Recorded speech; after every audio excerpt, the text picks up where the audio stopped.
All right. Hopefully we are live. Can I hear myself? I can hear myself. All right. If everybody can let me know how the audio is and tell me if it's any better. I added some filters so that my mic should make sure that everything is balanced. If things are not balanced, it sounds like I'm coming in and out, or if the audio quality is very poor, please let me know, and I will keep trying to change the settings here. Oh, and good to see you, Wolfo, and good to see you, Jedi. Thanks so much for joining me today. I will need your help to make sure that this stream is podcast quality. So if you can help me make sure that it's listenable so that you can understand what's going on without having to look at the screen.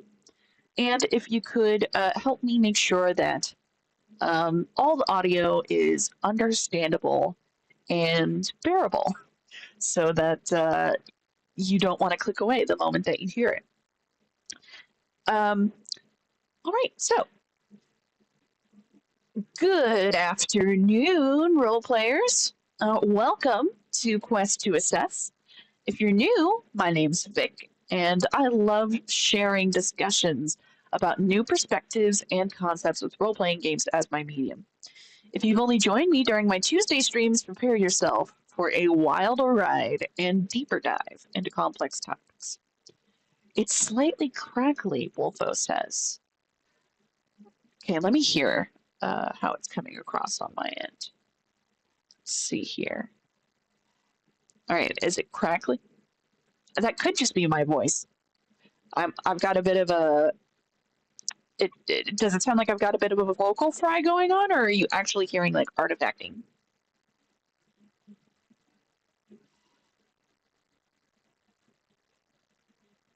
If Jedi could let me know if he's experiencing the same thing.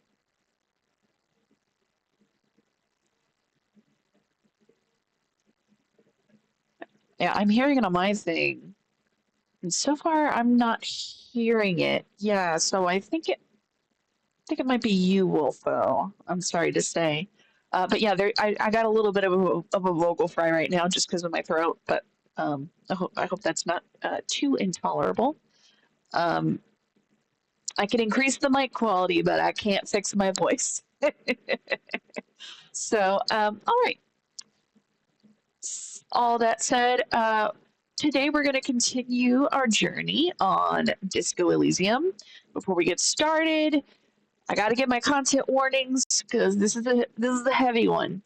There will be mild sex and nudity, usually just references to it, not really anything that's an actual depiction, but there will be depictions and discussions around severe violence and gore, severe profanity, severe alcohol and drug themes, and severe frightening and intense scenes. For a censored experience, you can wait 24 hours after the live has ended. You can still participate in the discussion by commenting under the video. However, I'll be actively throwing out questions and discussing topics based on what our live audience talks about. So if you feel it's safe enough to join me live, I'd be super psyched to have you here. And we're just about to get this. We're just about to get started. Excuse me. Humor me for a moment by understanding that anything depicted in the game or discussed by potential guests does not reflect any positions held by myself, this channel, or the Creator Accountability Network. Please fact check every claim stated today, including any that I make. You can help me make this new show a success. These topics are certainly unfriendly to the algorithm. It's pushing a lot of boundaries. You can ensure we have an active conversation every live stream by doing free things like liking or disliking, commenting, subscribing, and sharing this with people who you think would like to join the conversation. At 500 subs, we'll get to share our custom emoji assets. Remember to stick around for the next 30 minutes for our question of the week. And I will go ahead and post because you can chat with me in voice. I take guests for the rest of the stream via my community server, ready to roleplay. All people 18 and up are welcome to join me by clicking the link pinned to the live chat. You can come and go throughout the stream. Okay, Wolfo says it was the wire that was the issue. Okay. Yeah, I'm sorry about that. I do hope that my voice is better though. And hopefully the vocal fry will, it'll resolve as I'm talking, or, when I take some more sips of my drink. And here is the post for the Discord voice chat. If anybody who joins would like to join me in voice, go ahead and pin that. And we're going to do our poll.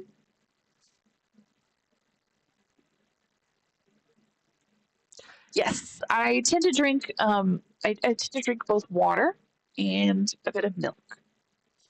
Although recently I did have some lemonade. I probably won't have lemonade while we're doing this stream. That will probably make it worse. So here is the poll question. So this one is very important. This question will determine how the game is presented going forward.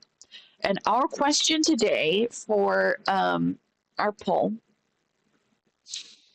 is, do you want the game's voice acting on? You can see I've got the options up right now. And I did notice that it was either very hard to hear or entirely not audible. That last time, I believe you could not hear the game's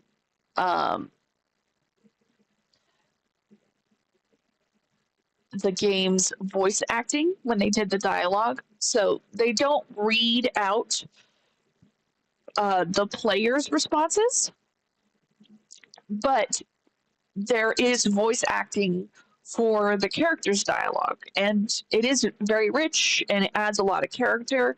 But that also means that whatever they say that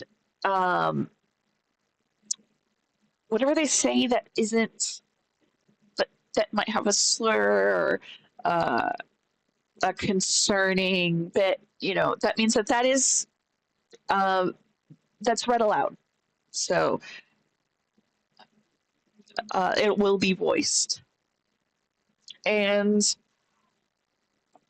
I want to give you the option to decide what sort of experience you want for the game. So we have our different options here.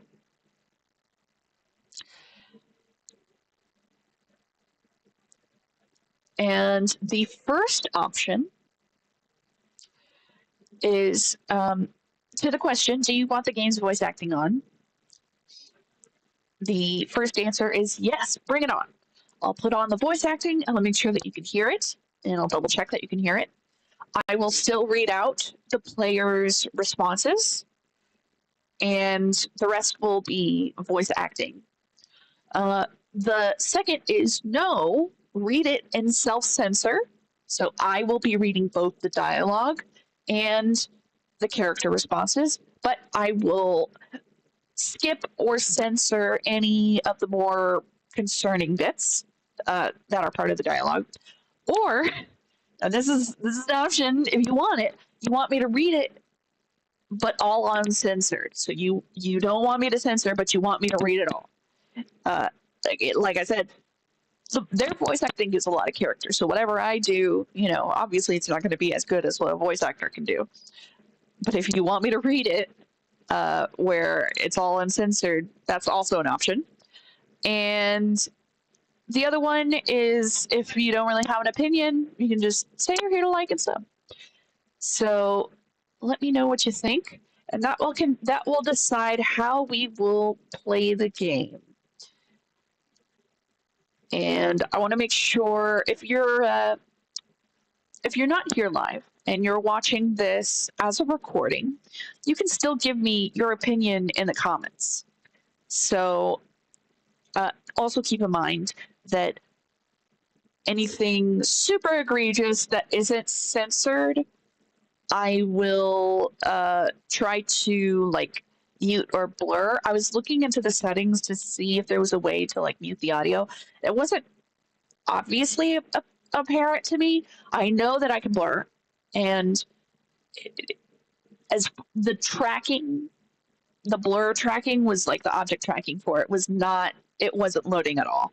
So the only thing I could do was really try to blur something that's in a still image, or essentially make the blur a larger part of the thing. So whenever it like zooms in for like a conversation or brings up a portrait for a conversation, if it's something like say the Hanged Man, where they have a detailed portrait of it, I was able to blur that. For anything where like say they're zooming in on the depiction of the body, even though it's not as detailed, I can kind of blur that as well.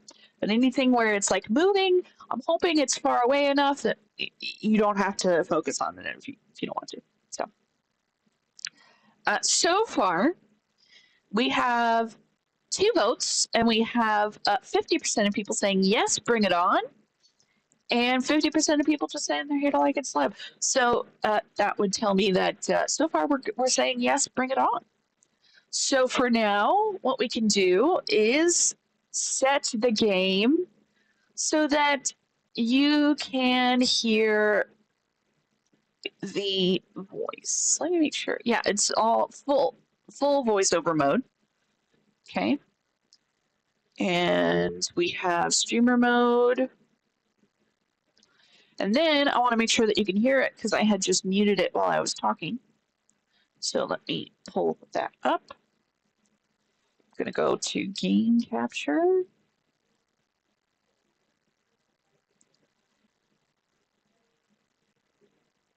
Okay.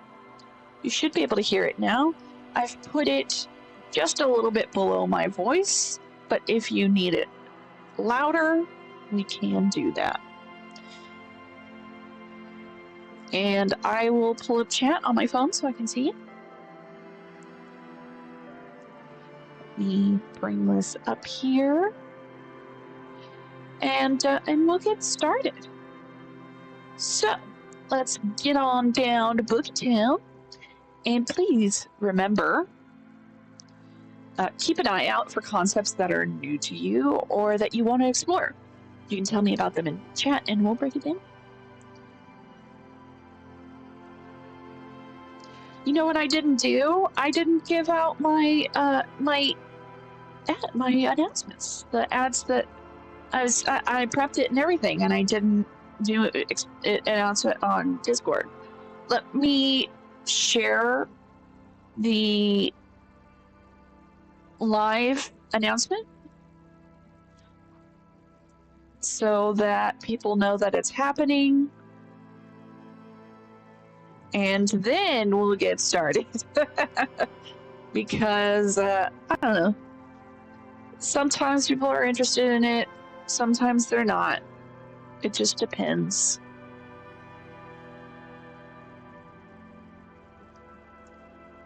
And if they are, I want to make sure that they can access it. So, 2 more. And we will make sure that this goes out here. Okay. Let's get started. Sorry about that. Just wanted to make sure everybody could hear it or see it. And Wolfo says it sounds good so far. Yeah, there should be a gentle background music going on. Although it's a little bit quiet. All right, so we'll continue the game. Revachol is pronounced Revachol. I think it said Oranje or something for the next one. Okay, let's get a recap from Ken Kitsuragi. Yes? And you should be able to hear him talking. Please let me know if you do not. What do you want to know? Did you hear that? You said, what do you want to know?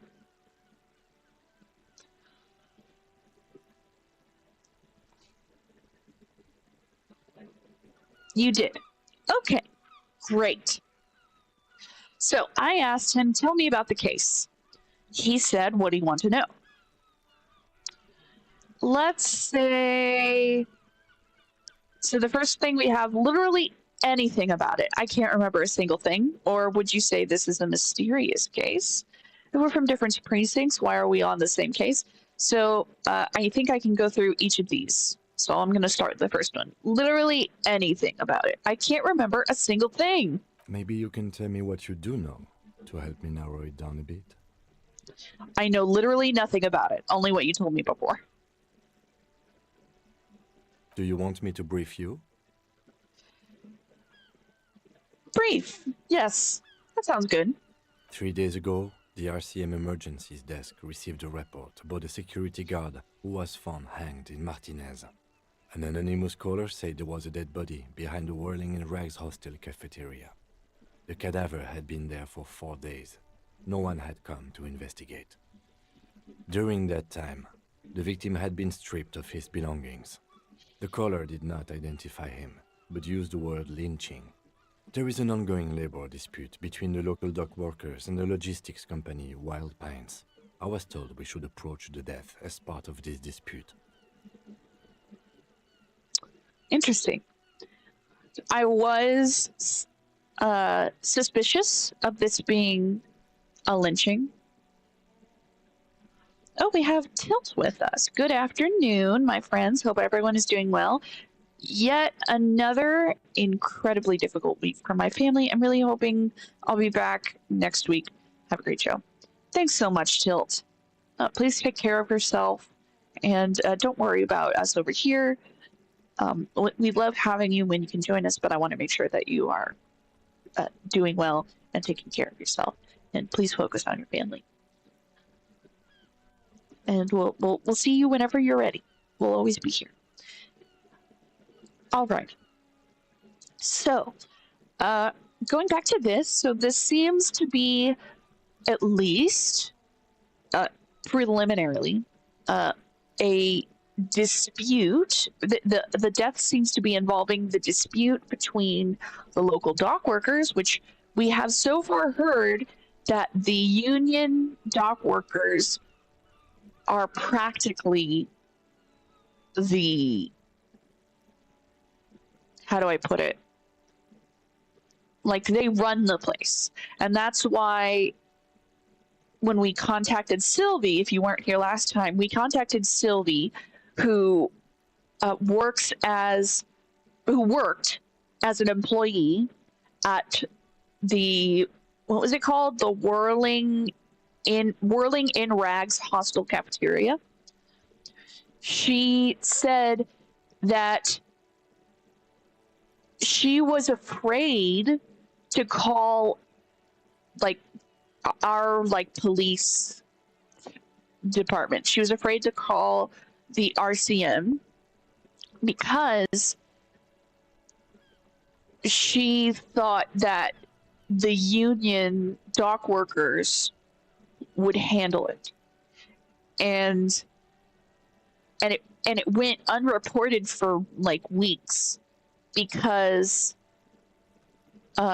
when she felt like if she brought in the police, that the union and people associated with the dock workers would attack her, and she felt afraid for her life. Something that we couldn't figure out exactly.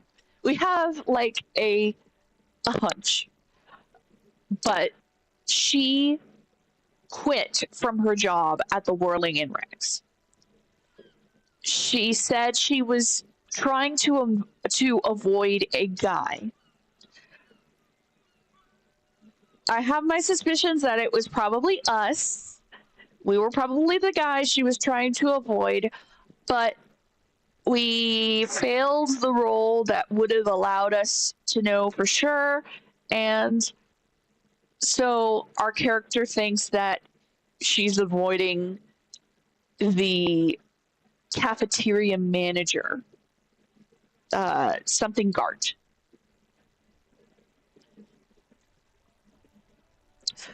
Oh, Tilt, you're so kind.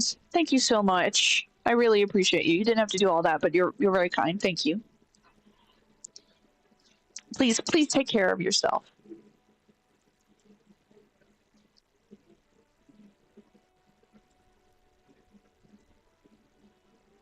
Oh no, I'm so sorry to hear that. Oh, that's okay, Tilt. Yeah, no, it's all right. Well, also keep in mind that one, you're very welcome in this chat, and two, this particular stream is going to be a heavier stream. We're going to be talking about deeper, what's the word I'm looking for? Deeper topics, and we're going to have conversations that can be tougher for some viewers. So whenever it comes to, heavy things, I always want to preface it with like, okay, here is the topic that we're about to go into, and if this is something that you'd like to avoid, skip it, and then when you see movement on the screen again, you can come back. So I always try to preface any sort of heavy conversation saying, this is what I would like to talk about. Are you okay with this? Though I have failed in the past. And especially since we have, this is a pretty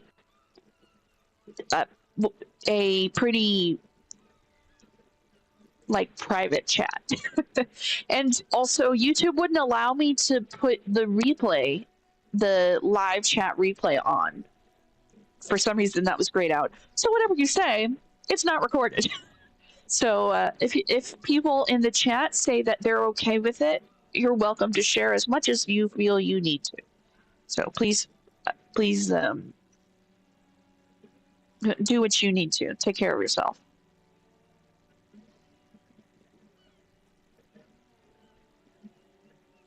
Of course, yeah, we're here for you, Till. I also like having these small communities where we know each other and can be here one-on-one. I of course want to grow the community, and I want to make sure that with anyone who joins us, that we create a good, close connection with each other. So for anybody who joins me who is watching, that's why I want you to comment and talk with me. I want to have a connection with you. I want to be able to talk back one-on-one. I love being able to interact with you. And so if you're watching this as a recording and you're not with us live, I still want to be able to interact with you and connect with you one-on-one. So I greatly appreciate anybody who's watching and anybody who feels that they can engage and enjoy the conversation. And I also understand if you're like me and you just want to put it on as a podcast in the background and just listen to it. So no worries about that. So, okay, now that we've gotten a recap on how the RCM police was clued in on this crime scene, we are asking, wait, does the briefing say who the victim was? A security guard or worker of some sort, hired by Wild Pines. This Wild was just Pines. hearsay from Martinez, of course. We need to find out the truth. It's hearsay.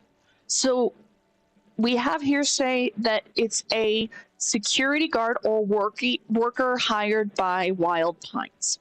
We know that the dispute is between Wild Pines and the union dock workers. We also know that the union dock workers tend to have sort of a, like, we take care of our own,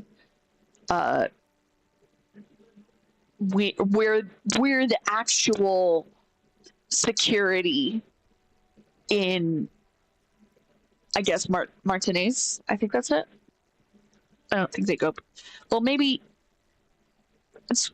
I'm not sure if it's all of Revachol or if it's just Martinez. It might just be Martinez. Okay, why didn't we know anything about the caller? They didn't identify themselves in any way. The tone was muffled using a device of some sort. The desk could identify neither the caller's age nor sex. I believe we found out that the caller was Sylvie. I'll check my journal to see if it says or not. Why hide themselves? There's a strong prejudice against involving the RCM in what's seen as union matters. The dock workers' union is the de facto police in Martinez. Now it appears they've started executing too. We cannot allow that. Okay.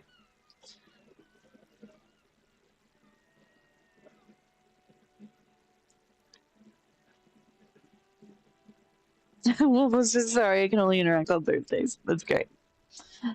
And Tilt says, okay, my friends, off now to help care for my dad. Hope everyone has a lovely weekend. Thank you for the kind words of support. Have a great stream, and I hope to be more present next weekend. Thanks so much for stopping by, and it's very great to hear from you, Tilt.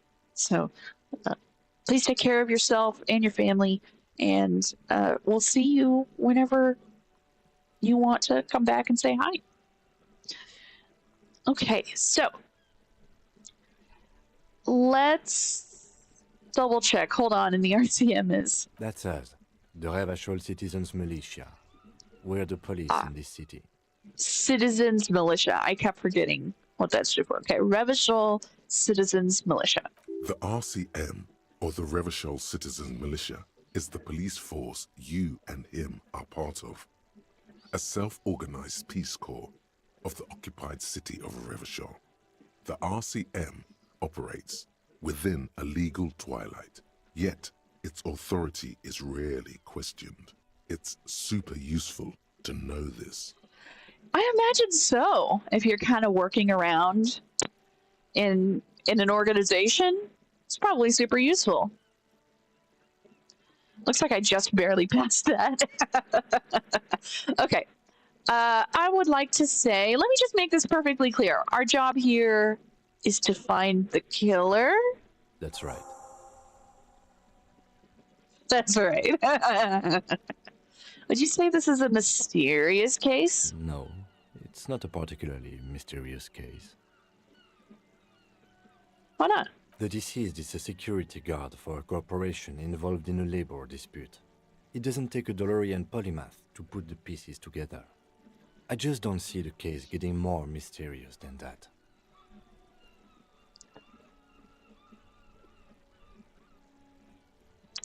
Let's see. We have a couple of responses. We could say, I was thinking something otherworldly might be involved. You know, something supranatural. Not supernatural, supranatural. White male in his 40s. What more do you need? Personally, I think labor disputes are very mysterious. Or, okay, so the case probably isn't mysterious. Could it be sexy? Oh, Tilt, I miss you too. You might have already left by the time I said that, but I still miss you.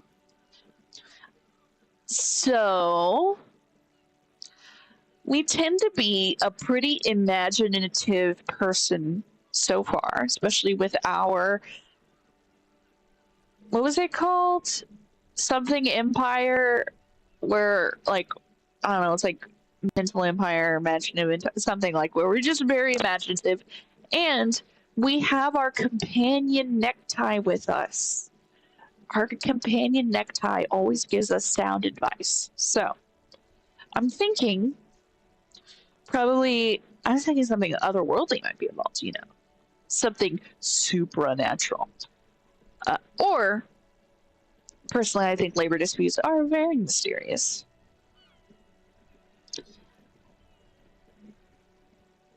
Let's go, I think labor disputes are very mysterious.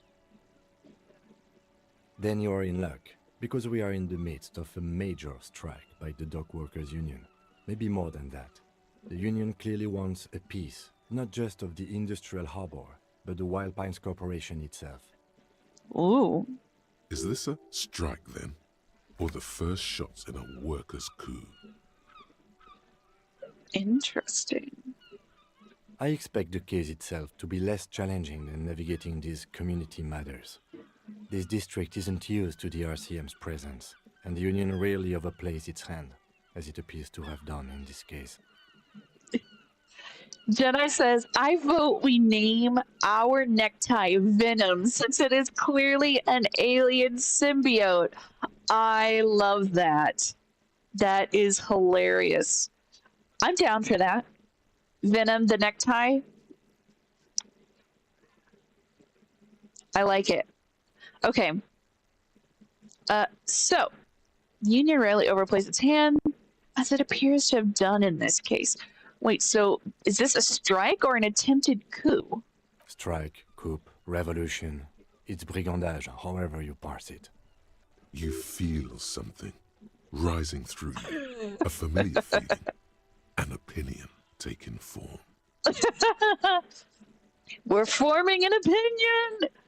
We're gaining a brain! Okay, so we have quite a few options here.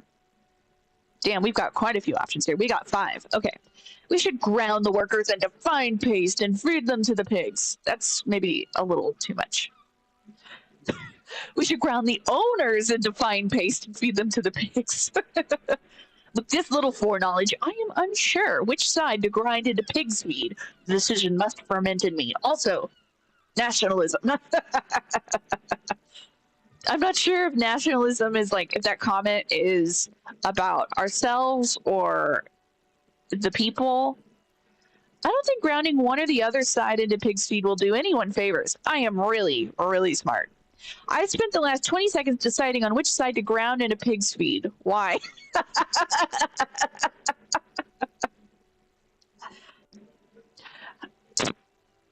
So, grounding into pig's feed is probably not ideal.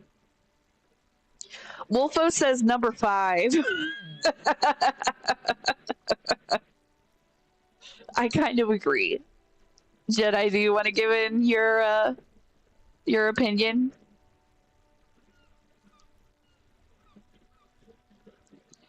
Oh, that's right. You said you're sick. I'm sorry. I don't want to force you to comment if you're unwell. Apologies.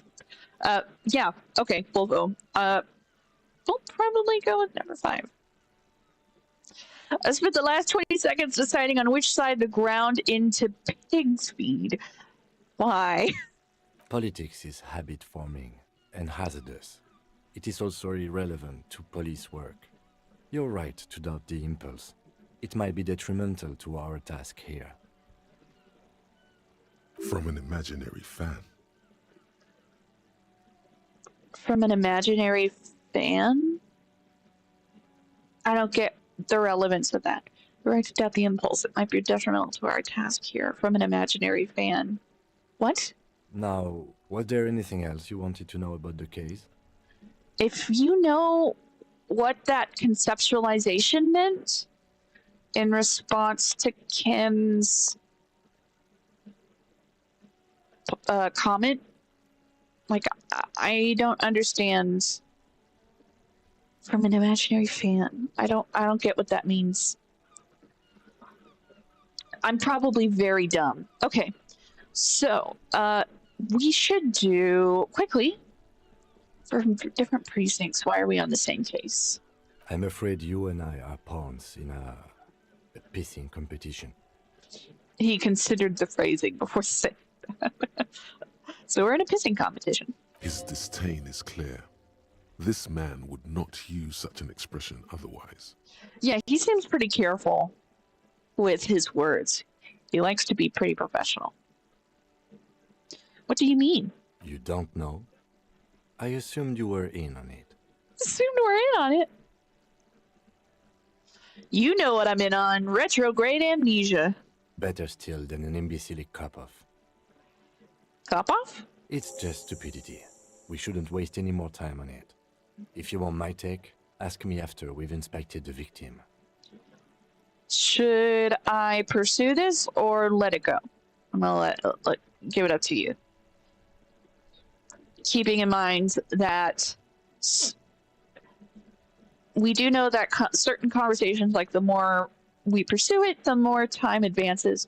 So I just want to give you a choice. I don't want to keep pursuing lines of questioning that you are uninterested in.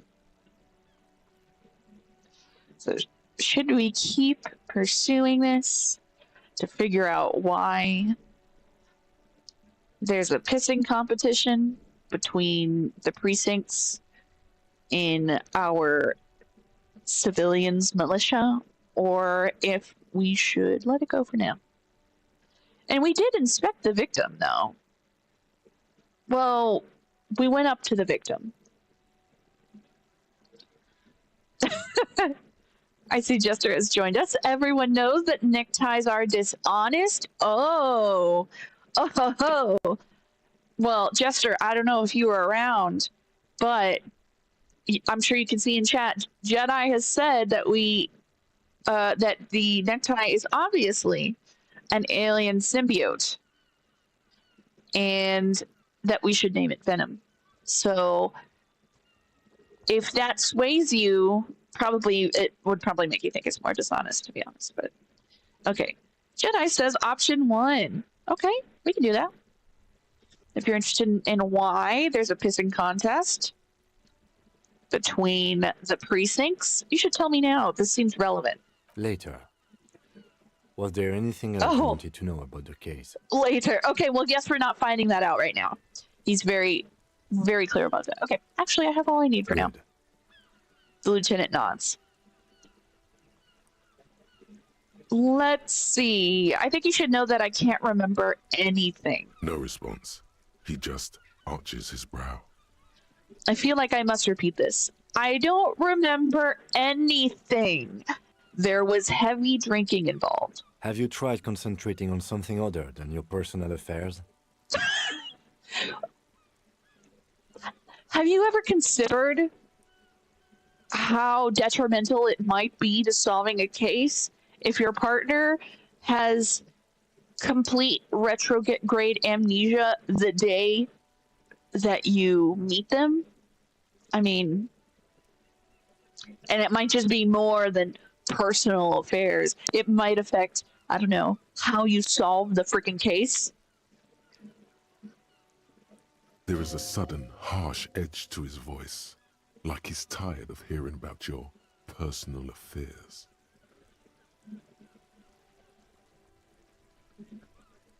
You have a couple of options here. What's wrong with personal affairs?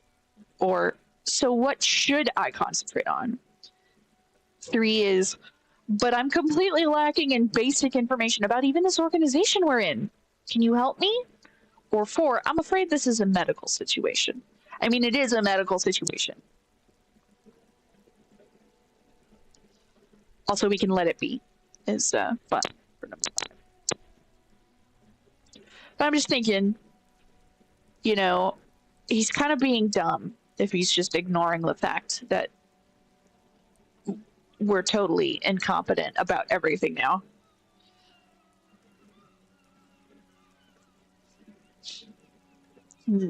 This one, I know what he's going to say for 2. He's going to say we should concentrate on the case. I'm a little hesitant about number 3 because I think it might just tread over ground we've already covered. I also don't know exactly what it means by move on. I'm afraid this is a medical situation, move on. So I might just do that.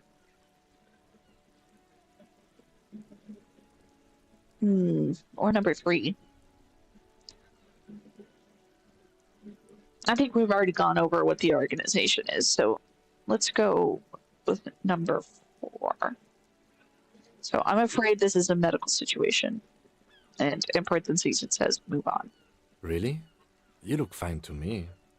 The lieutenant gives you a look, thorough as if performing triage. I'm talking serious, unbelievable damage here. I saw myself in the mirror and had no idea who I was. This psychodrama is unbecoming of an officer. It's not psychological. Some sort of major brain damage has occurred on an unprecedented scale. Then you should consider seeking medical attention. You can use the radio in my kinema to call your station's Lazarus. Was there anything else you wanted? Lazarus. Interesting.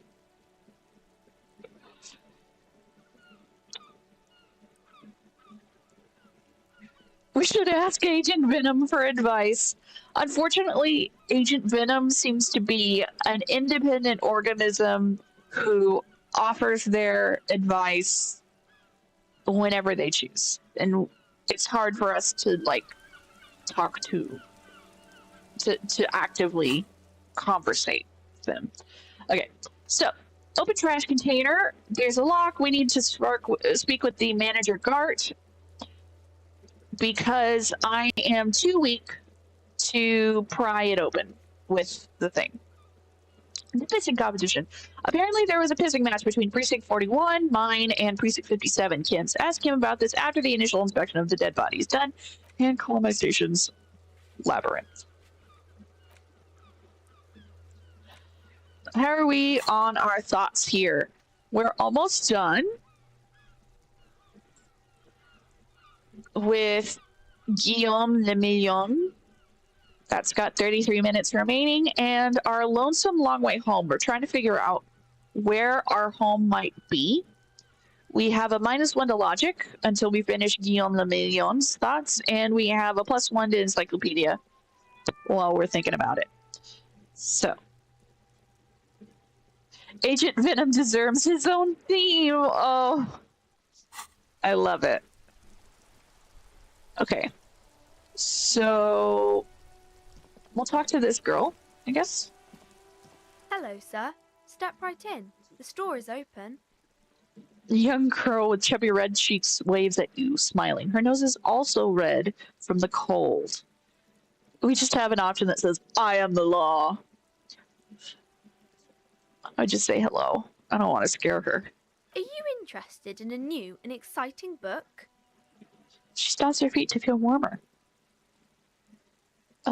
Is it okay if I ask you some questions? Okay, sir. I'll try to answer any questions you have. I hope they're about books. What is your name? My name is Annette, sir. My mum, her name is Plaisance. She owns the store. She's inside minding the register or organising the stock. The girl gazes at the window, then suddenly jolts, her eyes wide, as if recalling something. Feel free to step in and browse our wares. And you're standing out here in the cold because... I'm signalling that the store is open. Otherwise, people might not know. They'd miss out on the crime, romance, and biographies of famous people. A sudden gush of wind turns the pages of the books on the counters. She covers her face, smiling. But she's cold. Aww.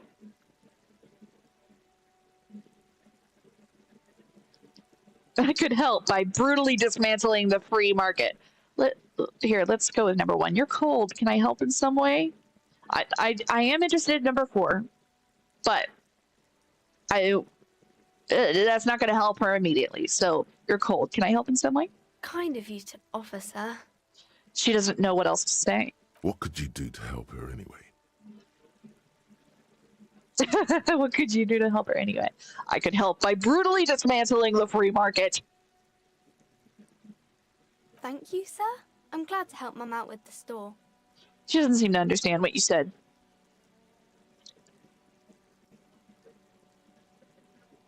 Should you be at school or something? I do my studies at home at the moment. I have to help Mum keep this place running.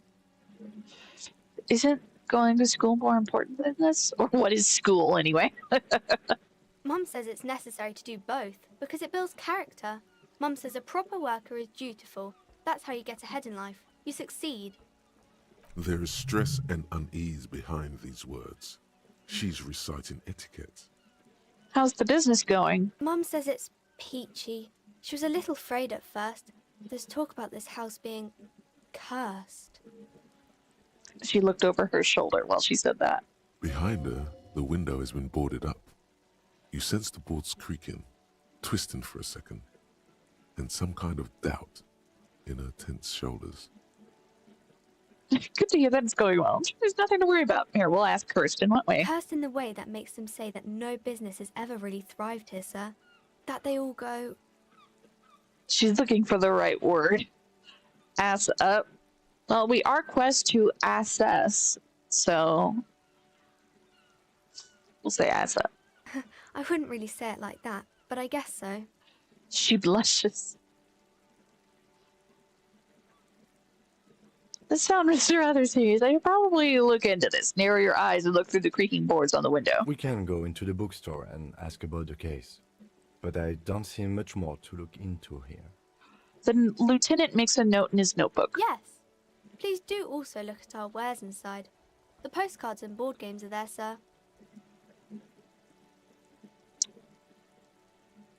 What do you know about the other failed businesses? Nothing really, sir. Mum doesn't allow me to sneak around in the back rooms or the cellar. I don't really know what's there. She looks a bit disappointed. How does this curse manifest itself? It does not manifest itself in any way. It does not exist. I liked it better when we were talking about whether it's appropriate to stand out in the freezing weather. But Kim, the plasmic manifestations! Or fine, I'll show you. But I like being imaginative, so the plasmic manifestations. No such thing. The lieutenant stands at your side, stern and serious. Anything else you wanted to talk about, sir? Stroke your chin. Enough about the curse, for now. Maybe I can tell you about some of our books instead. Annette looks at your shaved, prickly chin. It distinctly contrasts with the oily mutton chops that surround it. All right, what is this crime business? Crime fiction is about murders or burglaries or things like that, and the work of a policeman or a private detective who's trying to solve a crime and catch the criminals. Wait, not crime fiction. I need to know what crime is. She doesn't know what to say. It's that bad. Point to your head. Crime is what we were solving before this conversation began. Okay, I get it. Crime murder gets the people going. And it's kind of like a puzzle too. You can guess who the criminal is or how the good guys are going to catch him. I'm a policeman myself, by the way. You don't look much like a policeman. She examines you as if to find something policeman-like. Well, what does a cop look like then? Or, okay, then maybe I'm not a policeman or should stop being one. I guess I should ask what she thinks a cop looks like. Didn't mean to offend, sir. Sorry, sir. It's just that you don't look like Dick Mullen. She points to a book cover on which you see a strapping Vespertine officer. He stands grimly over the body of a dead woman. I used to be exactly like that Mullen guy. Then I decided to live a little. You know, nobody actually looks like the guy in the picture. That's just a stupid fantasy of a man. It's not your body that's important in your police work anyway. It's your point to your head. I think it's got to be... I mean, for a detective, it's about your head. But...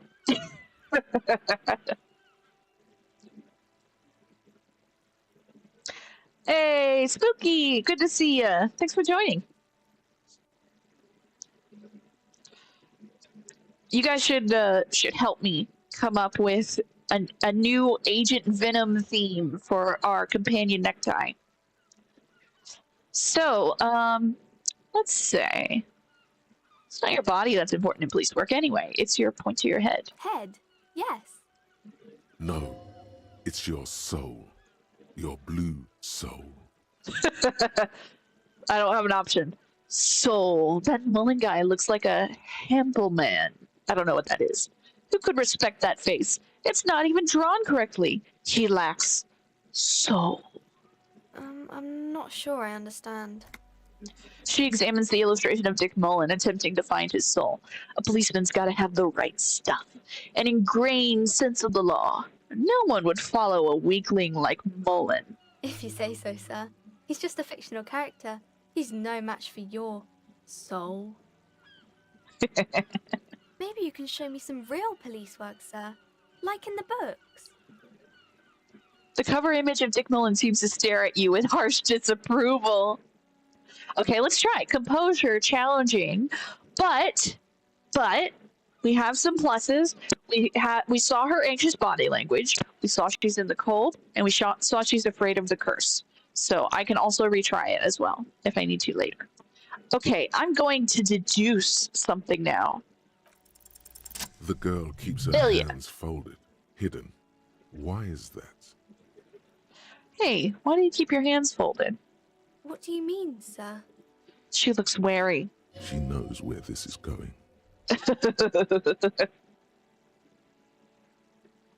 Actually, I'd rather not deduce anything. Every time I deduce, people get hurt. Jedi says, I googled Hampleman, slang for spineless person. Interesting. All right. You don't need to be worried. I'm here to help. She looks around anxiously. Her hands remain folded in front of her.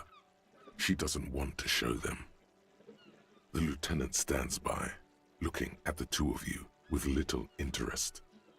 A facade of true professionalism. He is far more intrigued by the situation than his poise reveals. Hoo-hoo. I'm not going to be mean. I'm going to say it's okay. She brings out her reddened hands, her nails frayed, nearly chewed down to the flesh. Aw, you bite your nails. And you knew this from me keeping my hands folded? She shoots you a suspicious glance.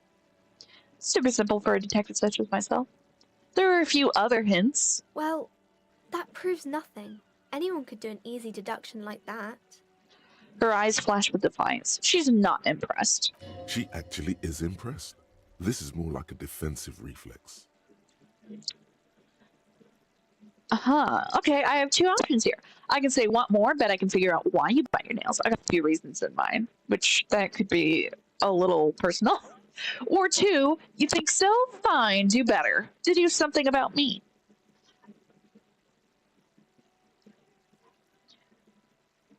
Yeah, lovely to have you, Spooky. I'll leave this one up to you guys. Should we go for one or two? And then once we finish this conversation, we'll do a quick intermission.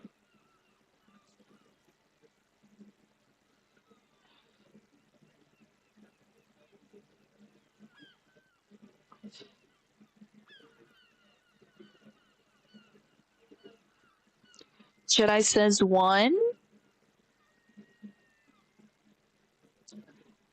Do we have any other one? We have Wolfo saying one as well. Okay. I think we have two others. If they want to respond. I'll wait for 10 more seconds. 8, 7, 6, 5, 4, 3, 2, 1. Blast off. We'll do number one. So what more? But I can figure out why you bite your nails. I got a few reasons in mind. Oops, I just messed up my chat, so I can't see you. She nods, half provocative, half enthusiastic. Rats have been jiggling on your fingers, child labor, and dismal warning conditions. Or one, you're uptight because of your mother and the pressure she's putting on you. 2 on nails means you're recycling your body material. It's an intense dedication to the way of business. There are no riches without personal sacrifice. I think it's maybe a little obvious which one. You're uptight because of your mother and the pressure she's putting on you. Maybe so, sir. Okay, I know it's a bad habit, and I shouldn't.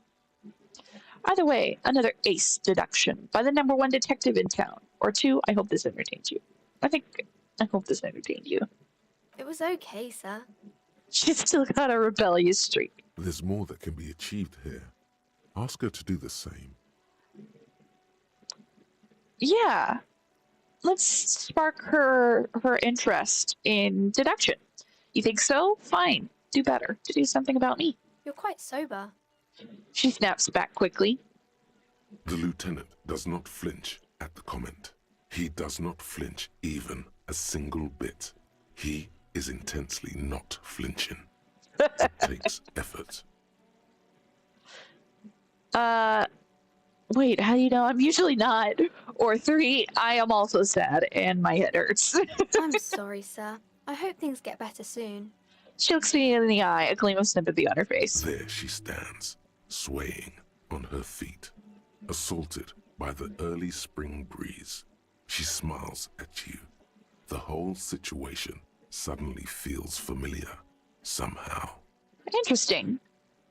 Suggestion. What are you missing here? Why does this feel familiar? It's even. It's a white check. We might white check. We might be able to retry it.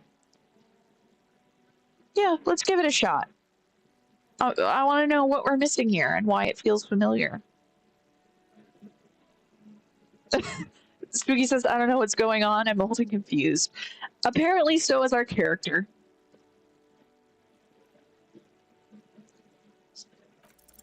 Because you know each Oh! other. She's been talking to you so openly because you've talked before. What?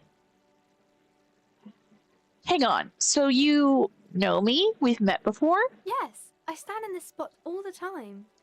She sways back and forth on her feet. You've been running around all week without your shirt on, sir, apologizing to everyone. I don't really understand what you've done wrong.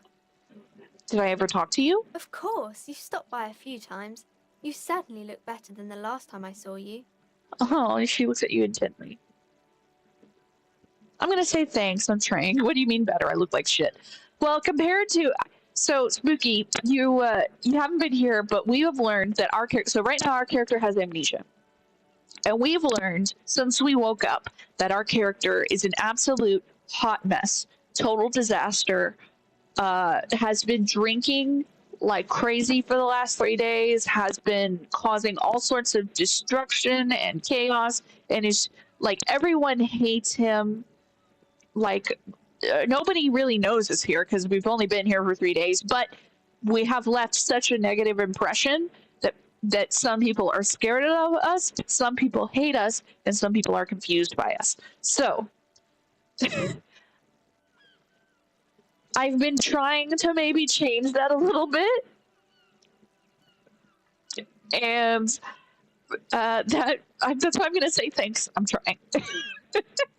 Yeah, I can see. You don't have party eyes anymore. Party eyes. That's great. Party eyes. Yes, of course. That makes sense. The lieutenant slowly, ever so slowly, realizes something that makes sense. Party eyes. I'm not surprised children have seen you running around with party eyes on, he thinks. Not at all. Oh, that's awful. Party eyes? You know, like a cat in the dark, all big and wide-eyed. It certainly looks odd on a man. She giggles at the thought. Oh, that's horrifying. The swiveling eyes of a loony drug addict. That is what she meant. You were probably gurning too. I don't know what gurning means in this case. I know what a gurney is, like a medical gurney. Fuck yeah. You should get some party eyes right now. Snap those sequins on you, boy.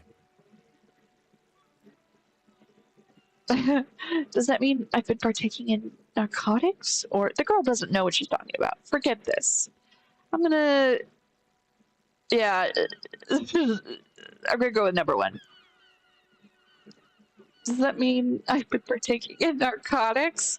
I like playing this character that's like horrified, finding out what sort of detestable person they've been their entire time here. Oh, baby, that's not what you have to worry about. Worry about the important thing. So why didn't you tell me you knew me to begin with? I didn't know I had to do that. She looks puzzled. I don't really like this detective deduction game anymore. Or thanks. I've learned something about myself today. I mean, we kind of learned something about ourselves, but I think we could have probably guessed. But all right, we'll say thanks. I've learned something about myself today. I'm glad I could help you, sir. I gained experience. what is romance and who are these famous people? I think we can leave those for later. We'll say, okay, bye. See you around the net. But we do need to make a little bit of progress in the case. So let's go ahead and go back to Gart. Is this a door? Can I enter this way? Okay, cool. Need to pass time by a book. Reading passes time quickly. Oh, very cool. And I wonder if we can like learn stuff from the book or if it's just to pass time. I also, I wish I thought it would write down. Oh, okay, there are the doors. Okay, the doors are open now. We can go in the back. Let me go ahead and ask Gart about the key to the trash can. Is the trash container out back yours? Mine? No, it belongs to the Whirling in Rags. Duh, Gart. Thank you for clearing that up. Why do you keep the container locked? Why? To keep the hobos and drunks out. That's why. And the neighbors too. They put their trash there and they don't pay for the garbage company. I thought as much. And are you the only party with access to the trash container? Well, yes. Us and the garbage disposal company. It seems a little callous, doesn't it? Something stirs in you. No, it doesn't. Nothing stirs in me. And it isn't callous. It's common sense.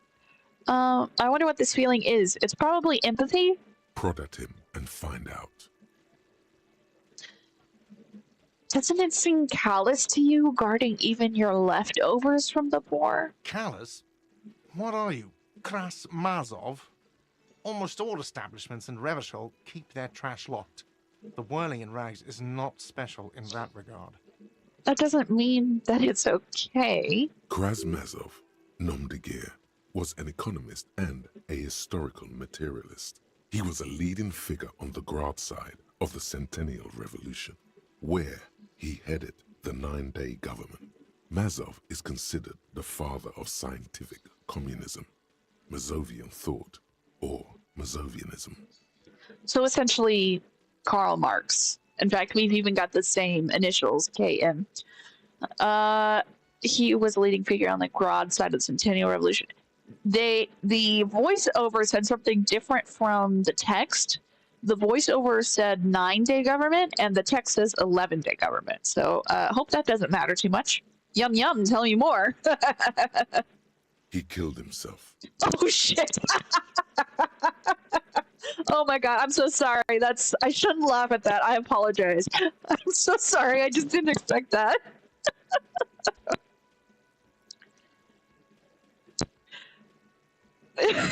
Spooky says. Spooky says.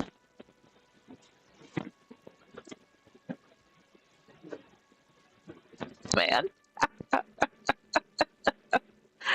Oh boy. Today I am. Tuesday I'll be a kitty who bins a city. It appears to be in Japan, based on the some sort of non-distinct Japanese or indistinct Japanese city. Where I rampage, trip humans, catch birds, and solve problems for all the fellow animals in the city. So that's the fun you get when you join me on different streams. I turn into all sorts of different people. So I do want to. I'm laughing and I apologize because it was just so. It was so unexpected. Please, if you are in any need and you have any problems, or you're having a crisis, or you know someone who is having a mental health crisis, please call. I believe the number is 988 if you're in the US. You can also text the 988 lifeline for, if you want to do a text chat instead of a call, at 988lifeline.org. I have more information in the description, so please, if you need help, don't hesitate to get help. Like I said, I'm not laughing at that fact. I have also struggled with severe mental health problems like that. And I still have a lot of things that I need to work on, and I think that everybody should have a checkup with a therapist at one point in their lives, whether or not they're actively having any sort of mental health dysfunction. So please, I'd like to help reduce and eventually eliminate the stigma around mental health problems. So please, if you can, take a look at getting the mental health assistance that you need as well. So I want to thank you, everybody, for understanding that I'm laughing at the suddenness, not the event. And suddenly, chat is not working for me. It's just it's blank now. There we go. Got worried it wasn't working for a minute. Okay. So I'm probably no Krasmazov or Karl Marx, but maybe I want to be in this game. No one was implying you were, officer. Where were we? I already said that. 2, we need those keys. What do you need them for? It concerns the case. Please cooperate. The lieutenant's voice is harsh and sudden. Just bring them back once you're done, please.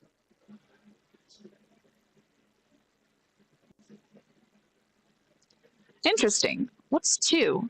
2 is I've seen something here at the Whirling Guard. Thing I need to talk about. What thing? He rolls his eyes. Interesting. I saw a sign that said the mess hall is reserved for the Union. Yes, not the whole damn Union, thank God. Just the nastiest and loudest faction. He tosses his head in disdain. They come here in the evenings. Dumb, unruly types. Think they're big shit. But they're good customers. They place big orders and always pay on time. That's probably a dig at us. He hates the Union, but grudgingly recognizes its power over him. So he's directing his frustration at you instead. Retaliate. Yeah, I don't really give a shit about authority. It's a shame you gotta suck up to the Union to stay afloat. Or let it go. You're above gratuitous baiting. I'm gonna let it go. I'm not an authoritarian. We should find out who this Lord faction is, occupying the booth. Loudness means talkative, and we need info. The lieutenant gives you a meaningful nod. How do we find them? We don't. We have to wait. They'll show up sooner or later. Men get hungry, even striking men. If not today, then they'll be here tomorrow. There's something else I want to ask What? about. By the way, you should come back to this thing-based questionnaire if you see anything interesting in the Whirling later. Oh, Gart, I saw another thing at the Whirling. Another thing. Great. I It's love okay. those. One more thing. All right. Yes. I didn't mean to do that. Okay. We'll talk about that later. I want to investigate. Oops, what's going on? Guillaume Le Million. Oh, we finished. Bad news. Guillaume Le Million did not become a cop. In 38, he went on a tour to the Sinyao province in Safre, where he died of autoerotic asphyxiation. His body was found hanging from a decorative dragon tree in his junior suite amid drug paraphernalia, unwholesome objects, and the Sylvia Trainer single, Wonderland, skipping in the background. And yes, you can take this as a metaphor for Revachol in the 30s, and also as a warning. Oh dear. Well then. I don't know what to make of this art. It looks to be some sort of absurdist, grotesque art. I don't think there's really anything like gory. It's just really like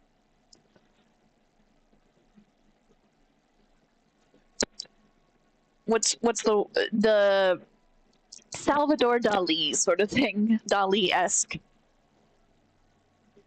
Bonuses, +1 pain threshold. Blood oxygen is boring. All psyche learning caps raised by 1. Oh, nice. Okay, accept. So we finished that.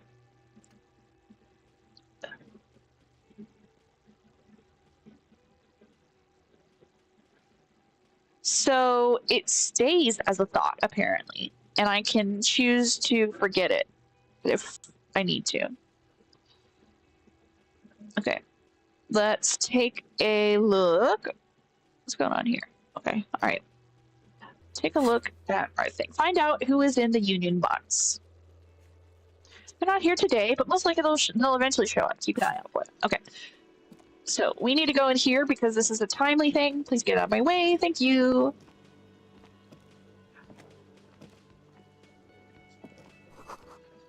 The smell of chemicals and pine trees. What's this? Money. An aroma of spices, alcohol, and tomato hangs in the air.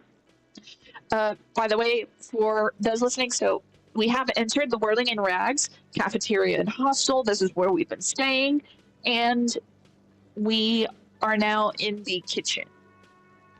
And we're going to talk to someone who appears to be the chef.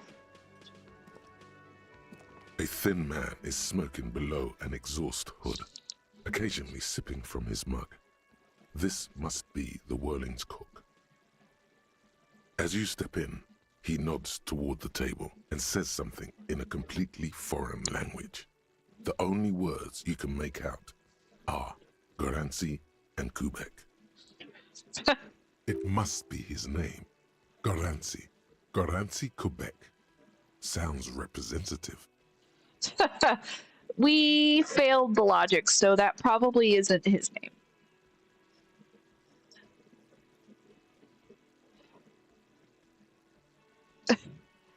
Mr. Kubek, I'm here on official police business. The man puts his cup down and replies something, his left hand drawing arcs in the air. You've got some impressive pots there. He smiles and bangs his ladle against each of his pots in turn. It's almost like music, especially with the sounds of assorted dishes boiling and simmering on the stove. I don't think I need anything else. Stay masculine. Leave. Okay, well. What's this? You see a heavy steel door with a prominent dimple lock. It's painted blue. You immediately feel drawn to the color. Blue is for mystery. I wonder where this door You leads. do? Lieutenant regards you with back of patient the kitchen. skepticism. Why do you care where it leads? I'm drawn to its cobalt blue, or out of duty, we may find something pertinent to the investigation. Yes, I suppose it's worth seeing if we can get in. Just to be thorough, as a side investigation. There's a mini side investigation. This door is a mega investigation, or, and this is what I'm wanting to do, the door and the main investigation will merge into a stereo investigation. If you say so, Gart is the person to ask about this. The cafeteria manager. Let's touch the The cobalt blue surface feels rough to touch. The stainless steel door is flush with its frame on every side. Old cobalt paint, rough on the fingers. 40, 50 years since this was painted, maybe. We have a secret passage. There are strange doors in the Whirling. No one knows where they lead. Okay, let's see if there's anything else while we're here.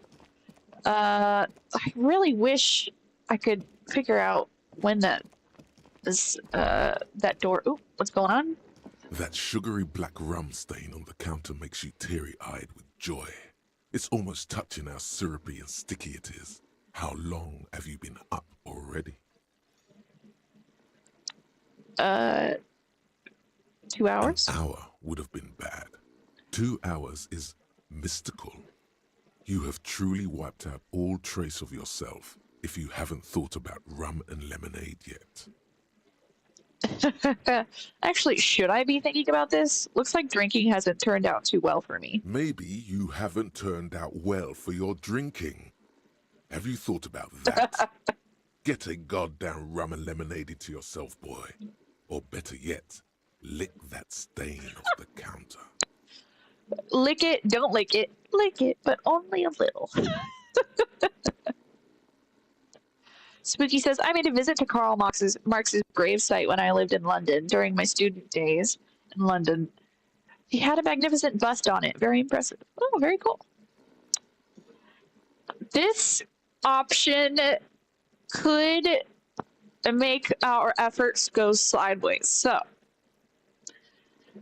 we have lick it, don't lick it, or lick it, but only a little. So this is chaotic enough that I feel like my viewers should decide this. So should we lick it? That's number 1. Don't lick it. That's number 2. Or number 3, lick it, but only a little. And our electrochemistry part of our brain is saying, maybe you haven't turned out well for your drinking. Have you thought about that? Jedi says lick it all day long. Spooky says 3. Yeah, just wondering. Go on, lick it a little. All right, we'll do lick it a little. Calmly, the lieutenant looks out of the window, then to you, licking the tasty rum stain off the counter, but only a little, then out of the window again. I'm so sorry, Kim. What are you doing? He asks without turning his eyes from the street outside. I'm sorry, I drifted off into my own thoughts and now this We happened. should move. You could definitely go for some more. The titillating scent of alcohol in your nostrils was beautiful.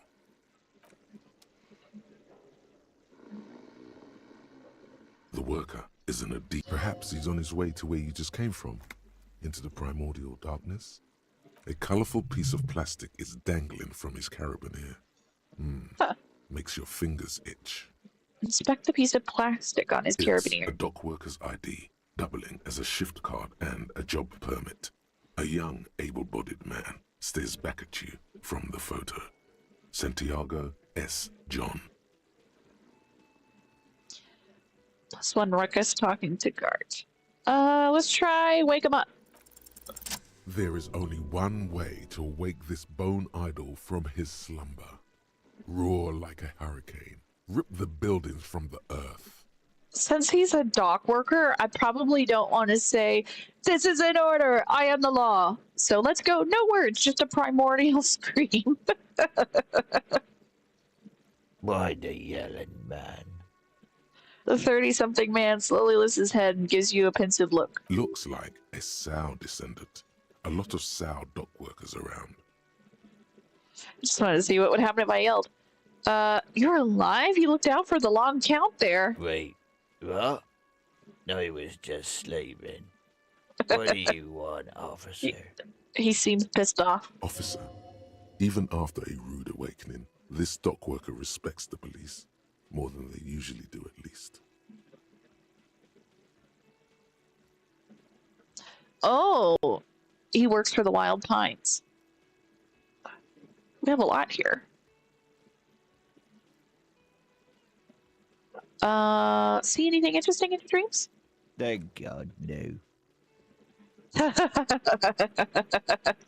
We have, was it a fathomless darkness into which we ought to be deferred, like corpses to a mausoleum? Wow, struggling. Was it pure nothing? Your consciousness no larger than a single grain of malt? Tell me, was it bliss free of X somethings?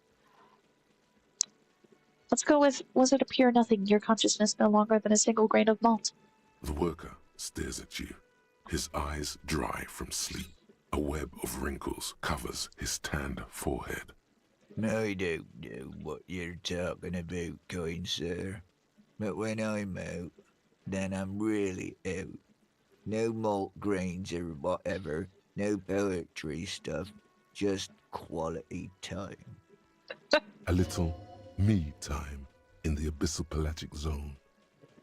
You can never return to it now. Only detective work remains. Wakefulness and detection.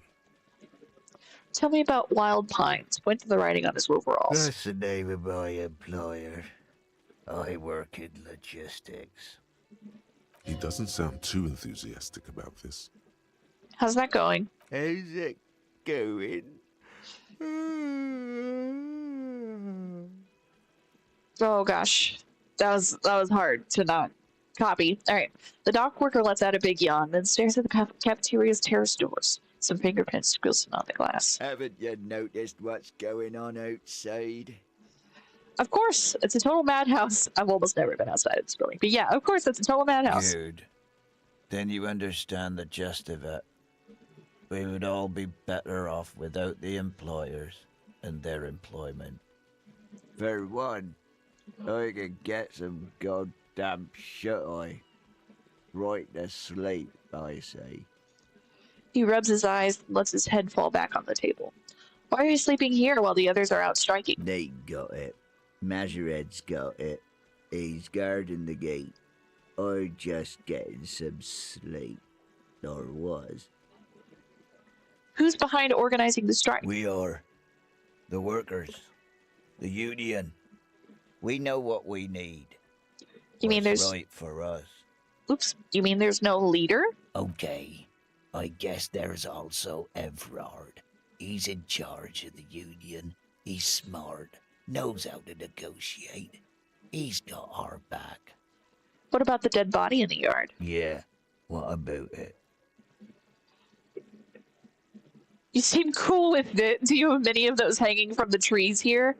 You know, people die here every day. Someone's found in a ditch, another one falls in a manhole, a third one gets eaten by stray dogs. He respites. If someone has decided to die on top of a tree, then how is it my concern? Someone has to look into it. Looks like I'm that someone. Tell me what you know. I can tell you this. Trouble's ahead. What trouble? You heard what I said. Draw your own conclusions. That's all I know, and I prefer to keep it this way. The lieutenant gives you a little nod, then makes a note in his blue notebook. So Union people think he was a killer, he thinks. Even sleepy hair. This doesn't help a lot, but it's something. Good work, detective. You people think he was a killer. So the victim was a killer?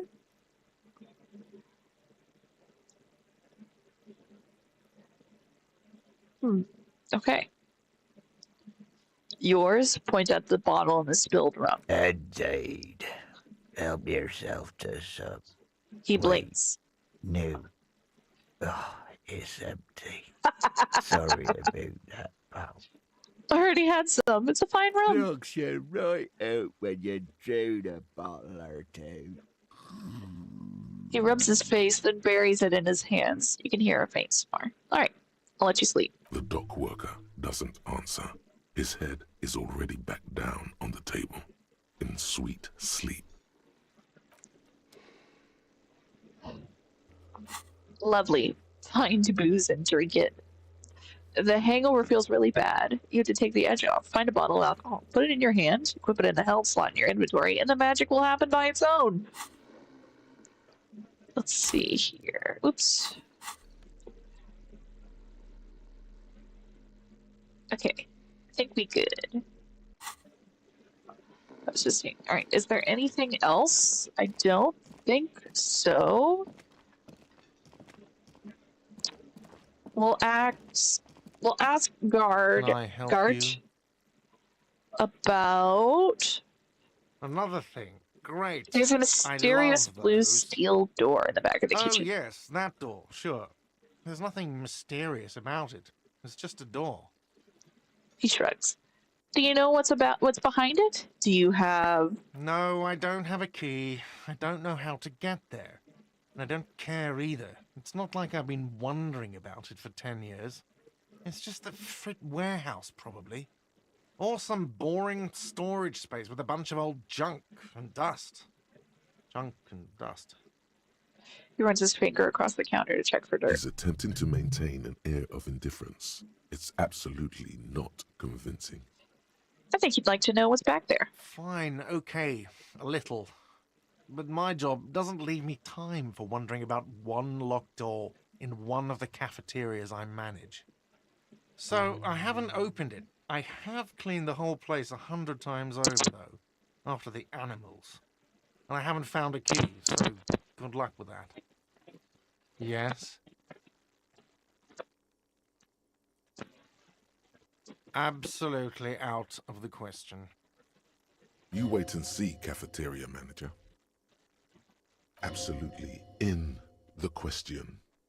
First we find a sad banger. Then we sing this place to shit. I love the narrator's voice. All right. I'll leave that. And now I got lick it good going through my head.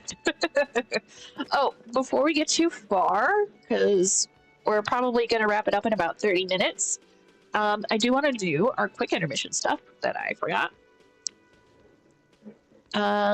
If you're just joining me, we did a bit of a recap, but we just got the key to open the Whirling in Rags garbage can in the back. We're going to see if there's anything in there to help us take the body down that is hanging in the yard.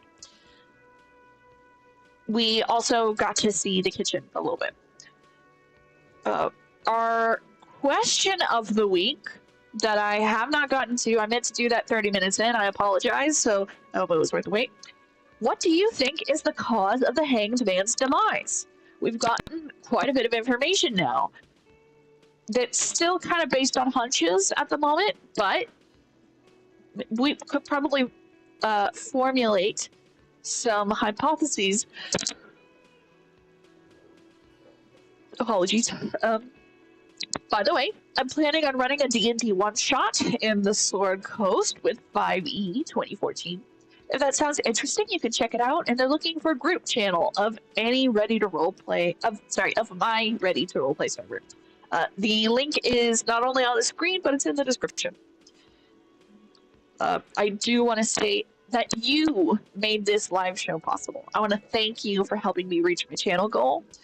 If you want more, especially more perks, you can either become a patron on my Patreon or send a one-time donation using my Venmo or CashApp.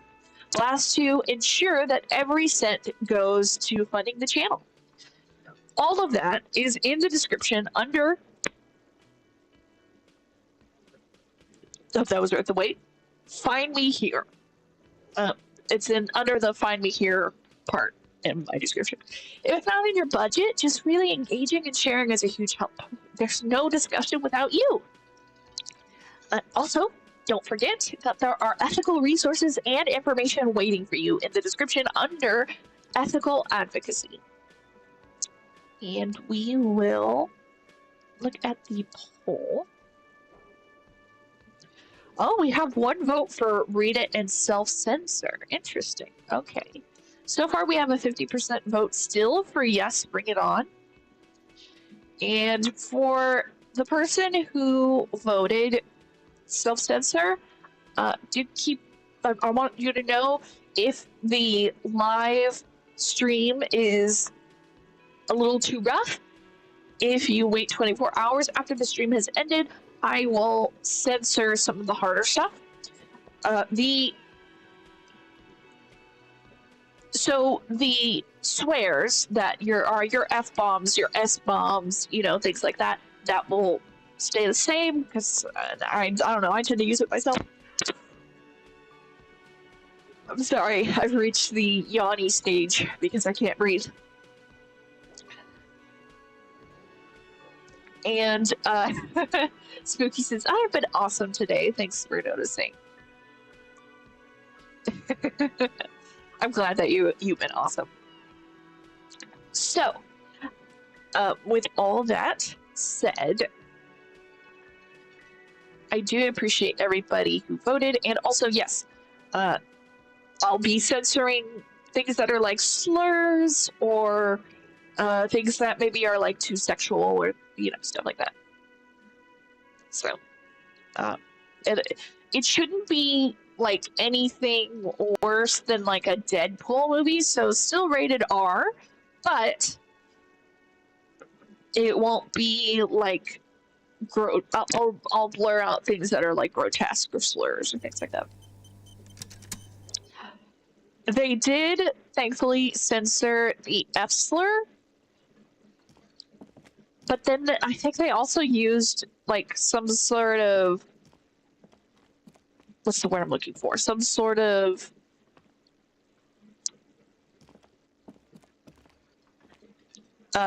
language like some different language alternative. Hello again, sweetie. Uh-oh. I don't want to ask for money. This feels bad. But I am low on money.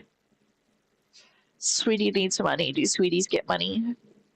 I don't want to ask her for money. That feels bad. I don't want to ask her for money. Okay. Let's see if our neighbor is up. Is our neighbor up? Oh. What's going on here? Looks like there might be more going on in our room. Kim tries not to look at your broken down bathroom door. Kim also tries not to look at the pile of taped viscera on the carpet, or the weird suitcase on the hat rack, or the potted plant dying in the corner. But it's all just too morbid to ignore. This is where the magic happens. I'm sorry for this. No problem, officer. He takes a step toward the door like he'd like to leave.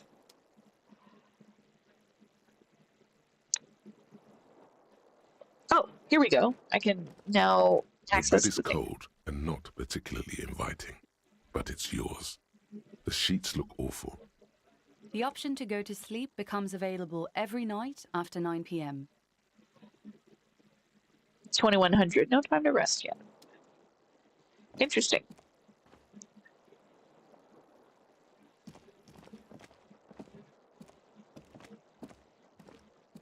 Anything over here? Nope. The door is closed.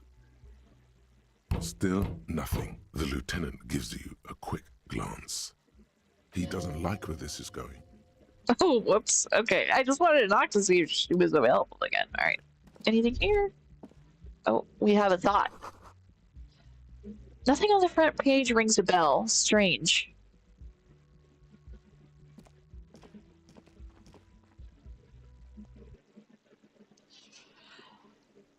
All right. We're going to head back to the back, but eventually we're going to have to do some we'll have to ask some questions about the strikers that are, so there are strikers that go beyond the whirling in rags and past the Freet? Is that what it's called? I kind of forget. What's this? Magnesium? So it can help with my morale. Okay, so you can probably hear the music gets a little, like you can hear background talking. So this is a strike where there are dock workers that work for both the Wild Pines and then so there's the company and then there are like the actual union dock workers, and so the union dock workers are striking and it might turn into a coup. So we will eventually need to talk with them about stuff. You see a set of tire tracks in the brown slush that covers the plaza mosaic. Okay, I would like to, let's see, can I level up anything? I'd like to level up visual calculus. No, I can't.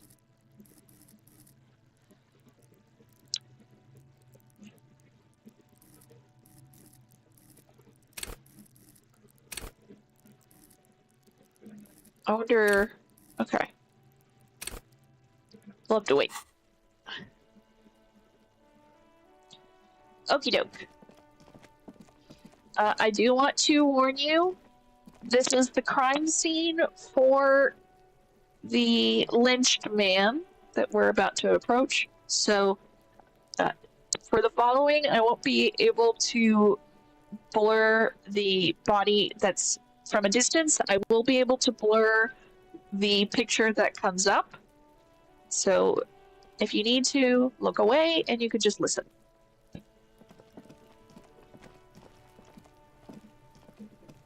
What's this? I didn't see this before. Did I? There are several footprints in the mud, left by work boots. Anywhere from 6 to 12 pairs have walked here. What kind of boots? Heavy workers' boots with reinforced toes and hobnails, all over the yard. Isn't this something an industrial worker would wear? Lieutenant, workers' boot tracks. Point to them. Noted.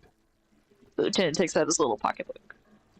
All right, let's try to get an exact count with our visual calculus, though it's 42%, so we'll probably have to up our visual calculus. I can't imagine this will be a good one. Let's see. Maybe more than 12. Oh! No. 8 pairs of boots have shuffled back and forth in the mud. Wow, 8 pairs of boots. Damn.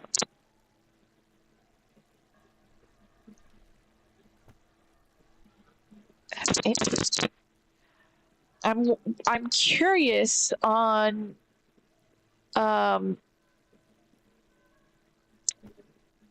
how, like, when this would have been. So the thing is that the crime scene was left for a really long time. We're talking like 2 weeks. So these boots could have been made by other union workers either at the scene and it was like a group lynching, like a mob lynching, or it could have been after the fact when they took his identification and all that. All right, let's go over them one by one. 1. Standard work boot, steel reinforced toes, number 46. 2. Standard work boot, steel reinforced toes, number 44. 3. Hobnailed work boot, steel reinforced toes, number 43. 4. Standard work boot, number 45 or 46. Wait, which is it? You don't know. It's a miracle you can tell the prints apart as it is. The cold must have preserved them. Count more? 5. Another standard work boot, steel reinforced toes, number 44. 6. An aberration, light as air, even pace, same make of boot, but number 41. Male or female? Impossible to tell. Could also have been an adolescent. The gait is undeveloped. I'm pretty good at this, ain't I? You're not bad. It's as if the whole world darkens. Everything else has a thin film of unimportance on it, and the tracks burn in the middle of it, in a strange, beautiful way. Just describing the mechanics of the game. Count the rest. 7. The glowing outline of a standard work boot, number 46. But the imprints are twice as deep as the others. The weight exceeds 200 kilograms. Okay, so we know there's a heavy dude who was part of this scene. Either, like, overweight or, like, super muscular. 8. And yet another standard work boot, number 44. There's an aberration in the pattern of the sole, however. The right sole is smoother, more worn. How many? The lieutenant has been tracking your eyes' movements. 400 million. I'm going to say 8. I was pretty off then. I counted 20. The same guys are going back and forth. I never got the hang of it. Hyperopia. Do you see anything out of the ordinary? He points to his glasses. I'm gonna tell him about each aberration. Light step number 41 A shoe. woman or a kid? I don't think there's any way to be sure. Understood. Anything else? Point 2, a heavy one, 200 kilogram imprint. 200? Could it be the combined weight of two people, one carrying the other who's tied up? Let's say a heavily built worker carrying a similarly built, soon-to-be-dead man. Interesting. He might be right. 200 kilograms of living weight is unlikely. One of them was carrying him over. Possibly, yes. The lieutenant marks something down in his notebook. Point, an aberration. One soul is smoother than the other. Interesting. Let's name it the Old Soul. Do you have any ideas, Lieutenant? Someone operating a workbench with a pedal? Like a joiner at the harbor. Or maybe a drummer? He thinks for a second. He regrets it the moment he says it. He regrets it the moment he says it. So one of the people we are looking for is a drummer? No, it's not. Forget I said it. We are not looking for a drummer. Perhaps it could be a driver. A driver would wear out the right shoe before the left. The accelerator is on the right. I was actually thinking the same thing. He doesn't seem to hear you, looking south toward the traffic jam instead. The machines are silent. The engines are all turned off. We should keep our eyes open around the traffic jam. See whether anyone strikes out as a potential suspect. Seems prudent, no? Yes, prudent. Oh, that means we're gonna have to talk to the racist guy. Oh, I want to talk to him. Yes, prudent. Lieutenant writes the information down in his notebook, then reverts to the tracks in the mud. Okay, this is the question I'm really interested in. How old do you think these tracks are? A week, maybe? 7 days would fit the time frame provided to us by the caller, who reported the hanging. Okay, 7 days. So,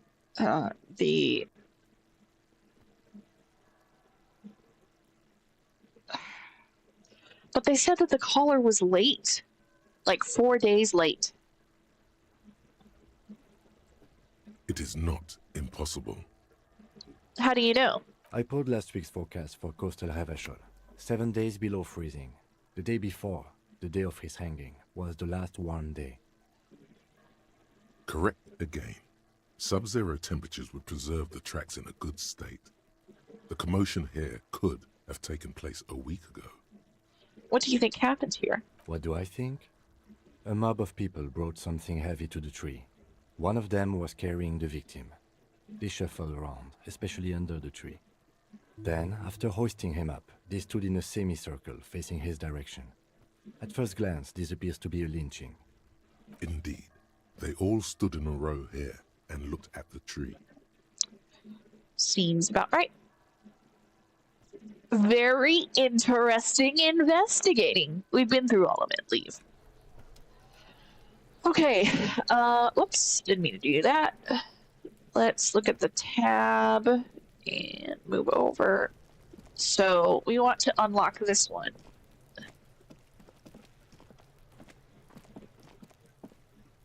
This trash container is locked.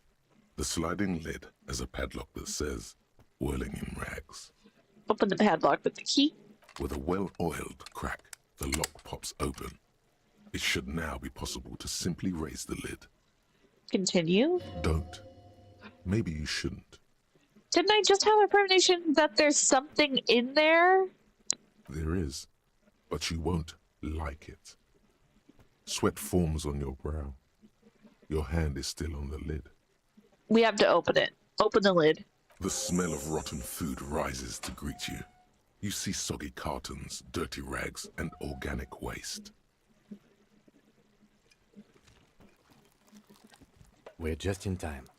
This hasn't been emptied for over a week. Let's look under the boxes of carton. You see milk and egg rest with one broken egg in it. Some pasta wrapper. Picking up the soggy packages somehow feels familiar. You've done this before. The movements are recorded in your elbows, the methodology in your fingers. You're used to this. If we're detectives, then we've probably been through someone's trash before. We used to what, dumpster diving? No, searching for evidence in the trash. Yeah, that's what I figured. Dive A further. box falls into pieces in your hands. Batiste Soleil cereal. There are plastic pasta packages below, and turbo noodles. Nothing of note, however. We're gonna pick at the rags. Among the threadbare kitchen towels, something catches your eye. A pair of denim trousers. Interesting. Could be victims. As the legs of the slime-covered jeans begin to unspool from the garbage, a rank corpse smell fills the air. Probably from the victim. The victim's clothes? Cadaverine odor is faint. If these belong to the deceased, they were removed when he was still in the early stages of decay. Drop them in here, officer. The lieutenant produces a black plastic bag marked evidence from his pocket. Bag the trousers. Guitar marked blue jeans. Pockets empty or emptied. He wore them with a belt, too. A white belt. The loops appear stretched, but He looks into the container. the belt is missing. That's it. Do you see anything else in there? I have another bag here. Something slimy catches your eye. I can either reach for it or say no. We're detectives, damn it. We get into the grimy details. We get our hands and gloves dirty. Reach for it. A drab, long-sleeved shirt, olive-colored, appears from the food waste, dripping with pus. Probably also taken from the corpse. This Bag the is a shirt. military type overgarment. No label or serial number. This is the kind of rib-knit shirt that's worn over light armor to conceal it in an urban scenario. Anything more? Interesting. So, if it was from the corpse, that means that this likely was a security officer. The rest of the rags are just kitchen variety waste.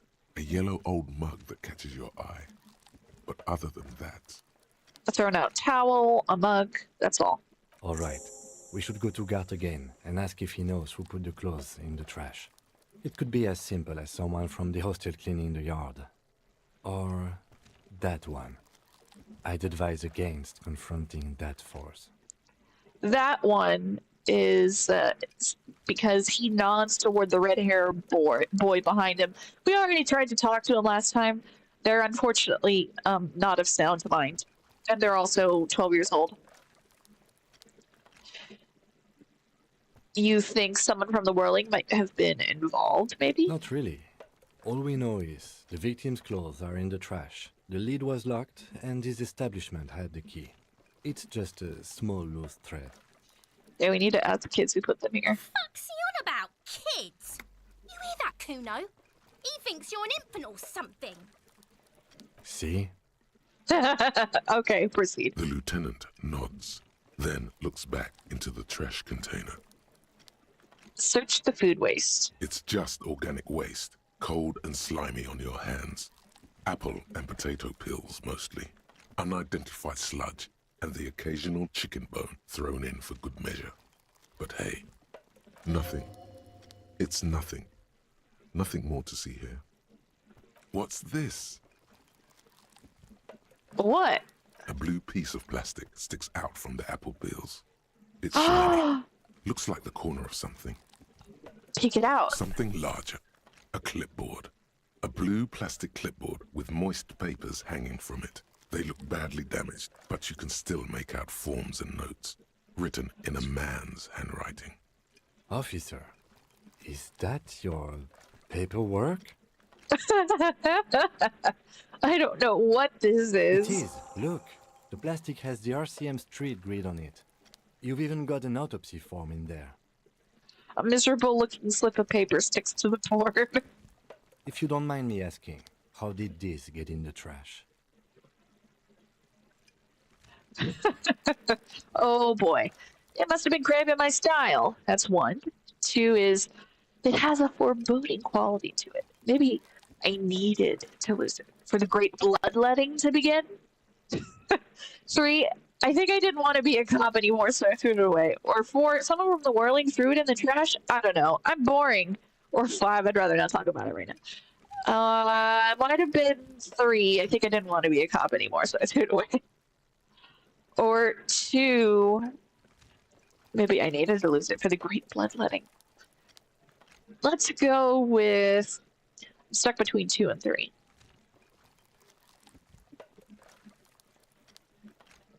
Do we want to be wild or do we want to be reasonable?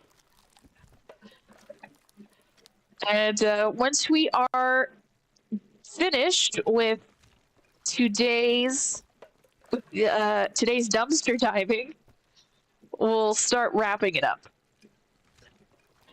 Do we have any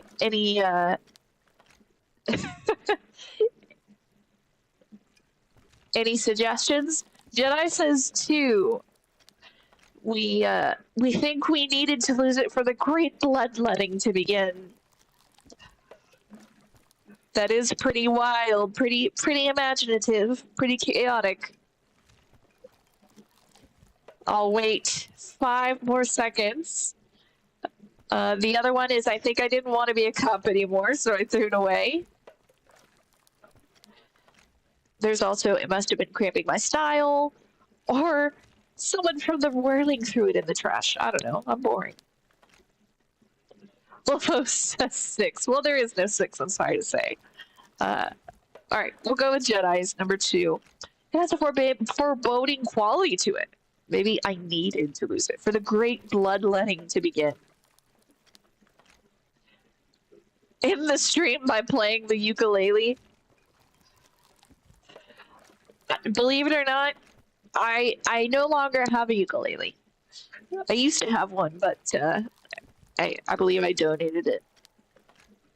Alright. Maybe I needed to lose it for the great bloodletting to begin. What are you talking about? I speaketh the tongue. Doeth thou also thorough inventories? You should Voice take of the road stock of notes. your notes. Make sure it's all there. Official notes contain informants' names.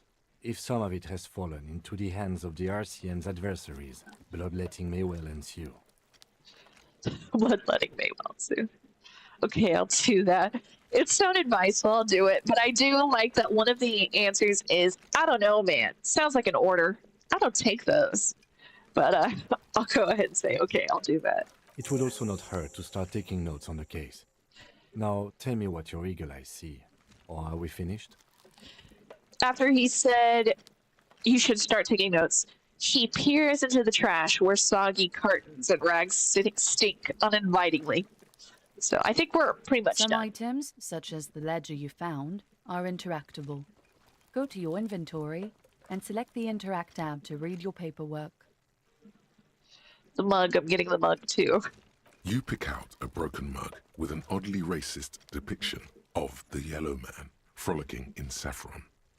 Oh, an antique? Only in its social sensibility. Take the mug. I don't know if I want it.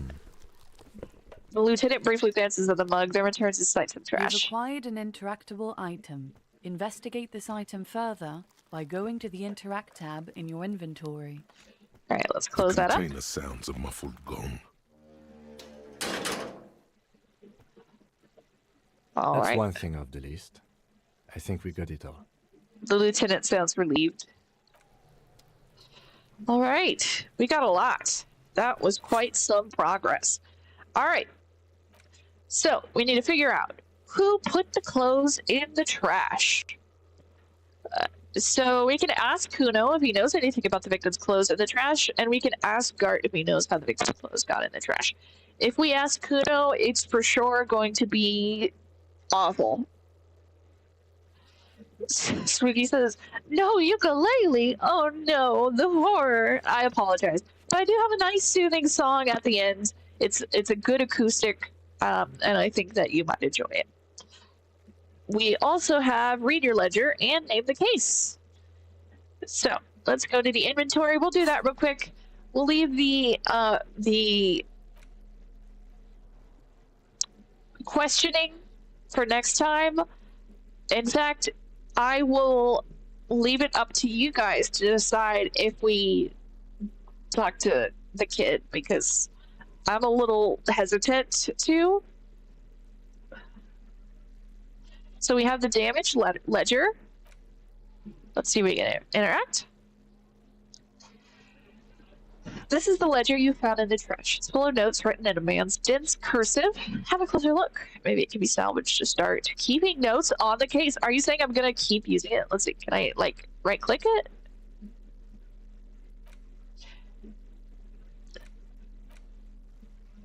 Do I? What do I do to interact with it? Use the interact button. I thought I did. Where's the interact button?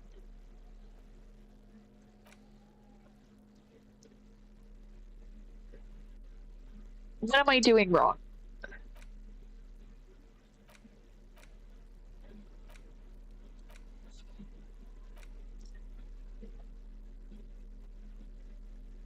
Do I put it in held? What am I supposed to do to interact with it?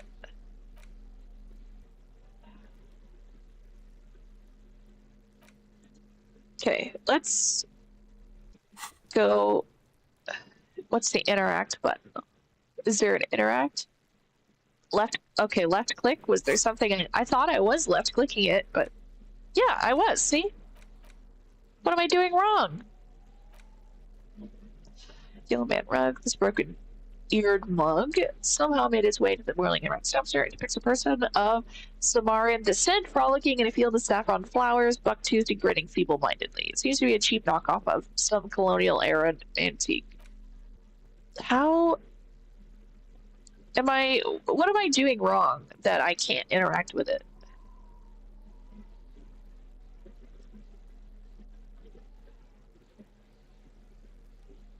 I'm not quite sure what I'm doing wrong. Yeah, okay, I'll try tab. Oh, nope. Ain't no work. Spooky says, I am partial to acoustic guitar. Or maybe click the red interact word with the paragraphs of... It's the Oh legend my found in god, the trash. wow. A pitiful cabbage of white and yellow papers hanging from plastic board, barely held together by a metal clip. This sad display is made complete by the faint smell of urinal cleaner. Wolfo, I'm disappointed in myself, and thank you very much. I can't believe I thought it was just the title. It was just the title of the tab that I was looking at. I didn't even. Wow. Thank you. All right. Anything else? There's a piece of toilet paper, or is it cleaning tissue? No, it's toilet paper, desperately sticking to the back of the blue plastic clipboard. It's a metaphor for you. Oh, the narrator's so cruel. Below the pathetics, terror. Do not look into its blue heart. All right. Why would we want to smell the ledger?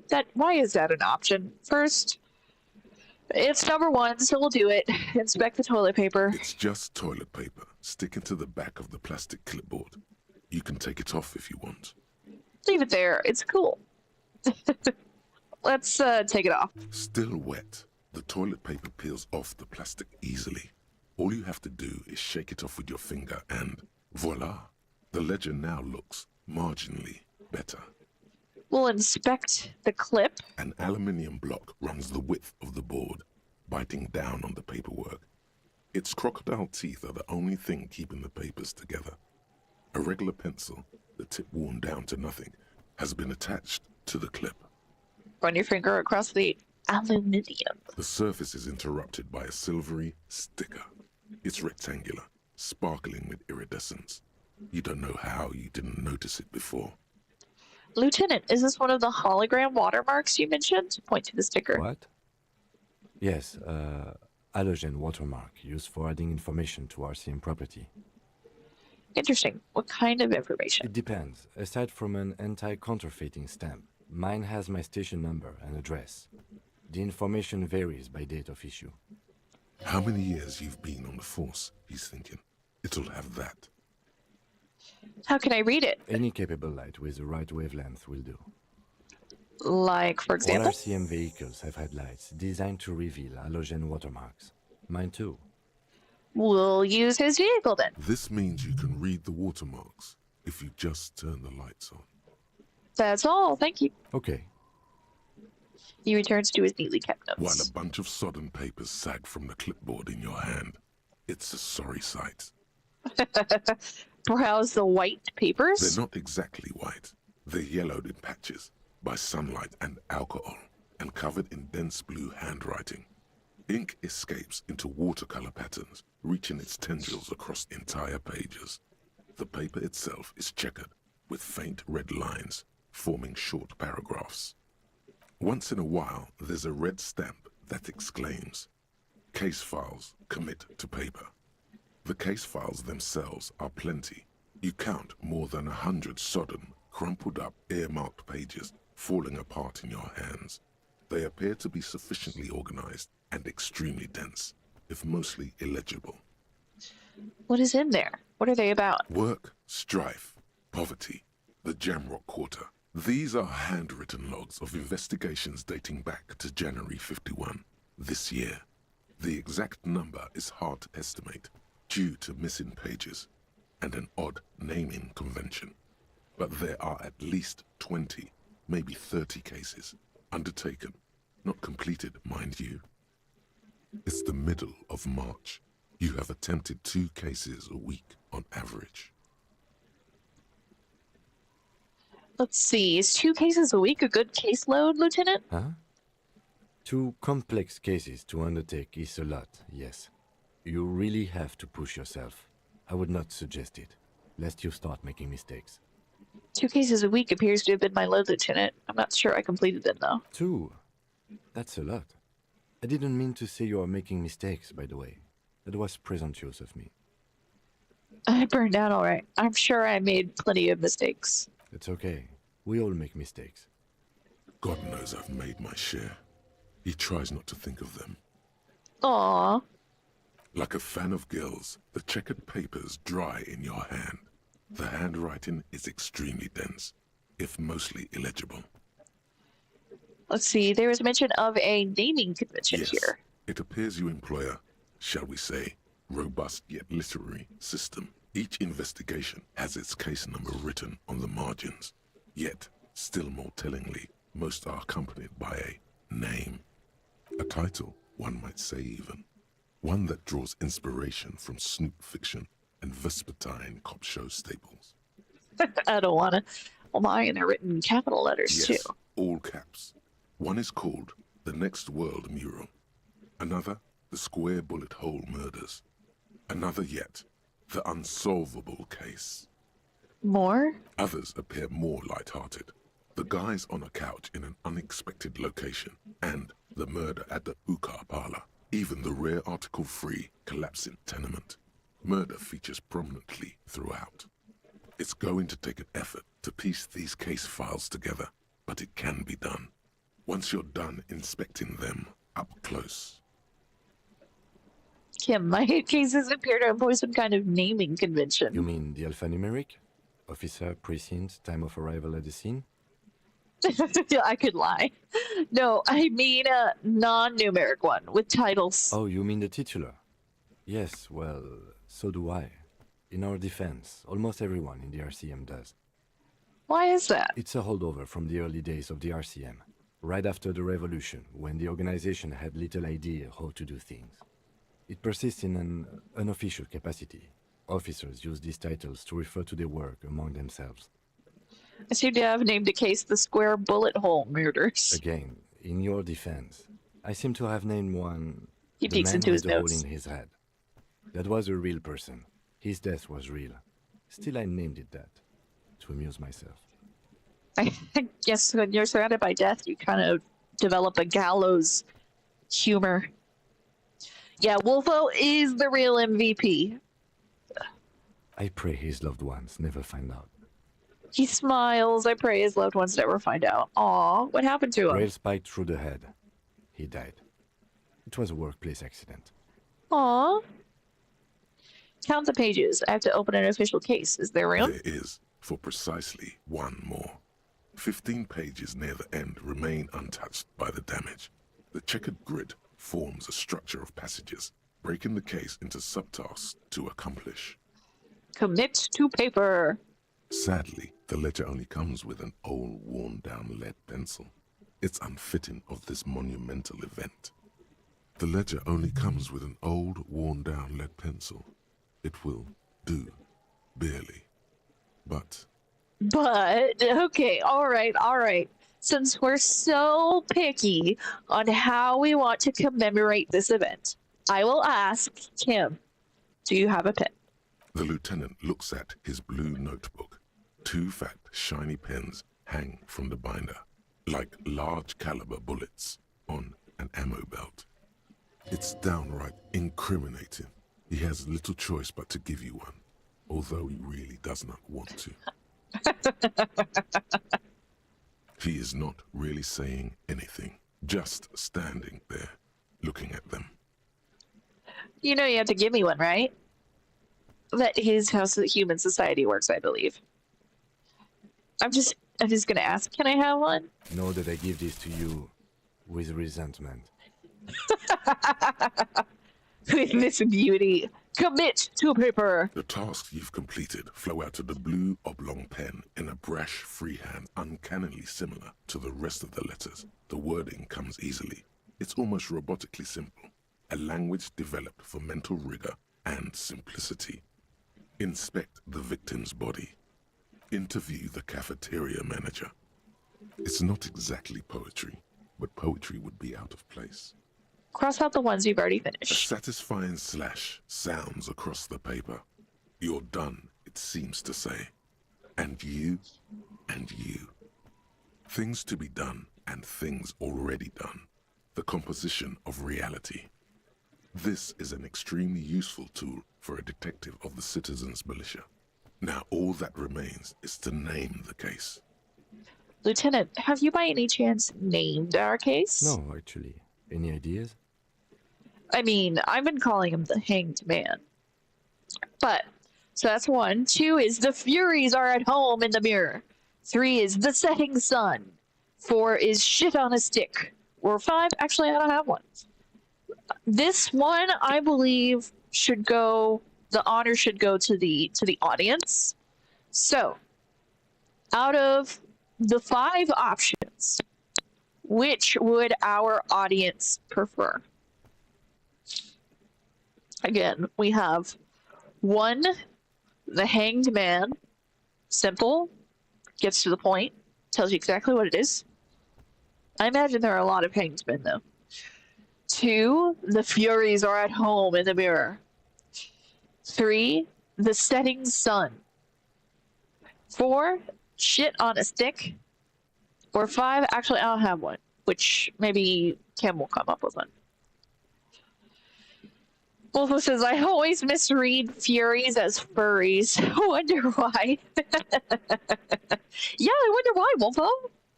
I honestly, I have no idea. Oh, we've already, we've got, we seem to come to a consensus pretty quickly. We've got Spooky and Jedi saying 4, that they want shit on a stick. Wolfo also says 4. All right, it's official. The case will be named shit on a stick. I love my audience. This is one that I have cultivated and adored. Yes.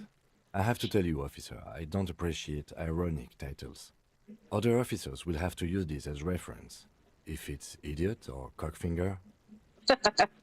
He isn't actually laughing. They're not going to get it. They're going to think an idiot and a cockfinger were on this case. So, do you have something less funny? Fun is outlawed with this guy. What a knock! That was our companion necktie, by the way. Agent Venom. Spooky says the chat has spoken, so it shall be. Okay, so I guess that's not an option. All right, because that one's grayed out, and I don't have another name. So we have our 3 options, and I don't have another name. Wolfo says agree with Agent Venom. What is outlawed with this guy? What a narc. All right. Do we want to say the Hanged Man? The Furies are at home in the mirror. The setting sun? Or I don't have another name. All right. Jedi says 1. I'll wait for one other response. Wolfo says 1. All right. We're going simple. The Hanged Man.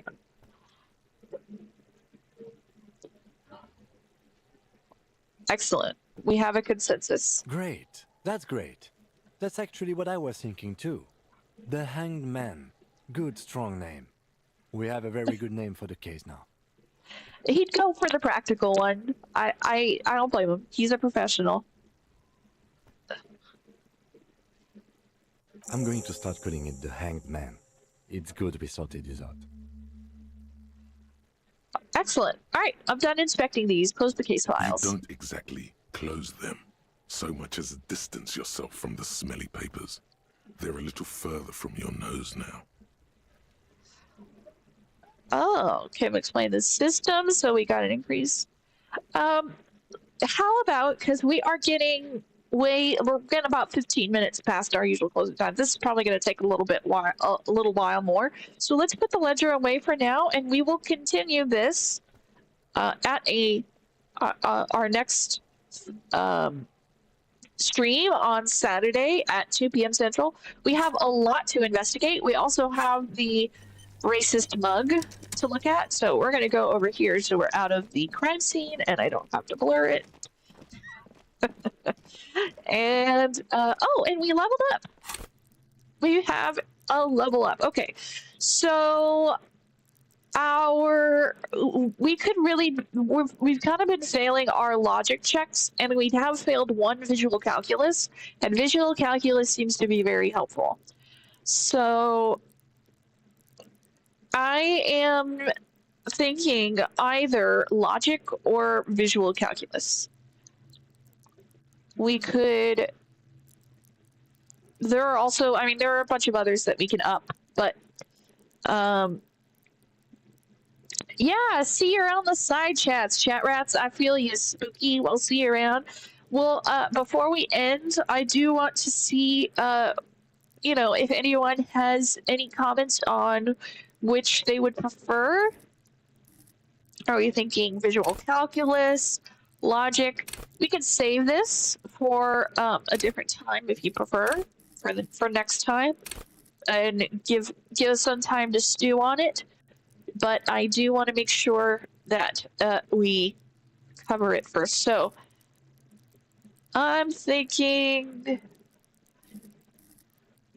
Let's see. What was the other one? Let's see. We have actually a bunch of other checks. So if we look at the map, these are the white checks that we can do. One is trying to make ourselves stop doing that stupid, smirk. That's electrochemistry, which is impossible to us. We can also be empathetic with Tommy Loam.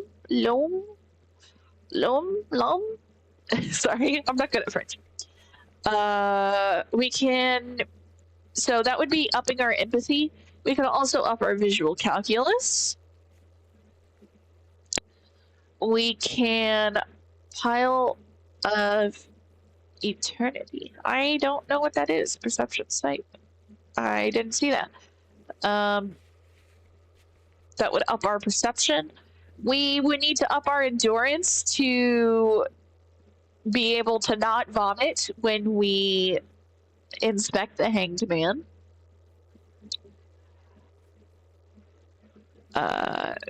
There's also the electronic doorbell, which is volition challenging, and the damaged ledger, which is logic medium. So,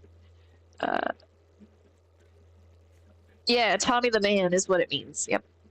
So, all right.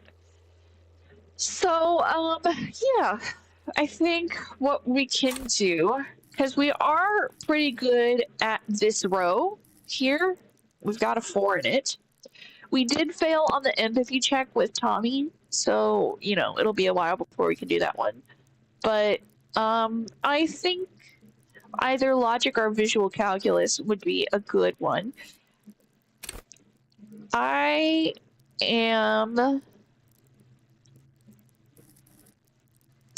leaning towards logic because we've had quite a few checks that we failed on that one. And we need to be able to piece the case together. I think we're good at getting the puzzle pieces, and we're struggling on getting the pieces together. Visual calculus also helps. I mean, that's huge. It helps us investigate the crime scene. Like, we can figure out what actually happened. So, it's a good tie.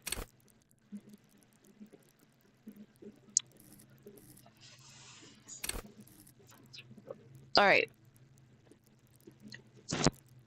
If I were to invoke logic, oh wait, I can't. Yeah, that's the thing we're struggling with, aren't we? All right.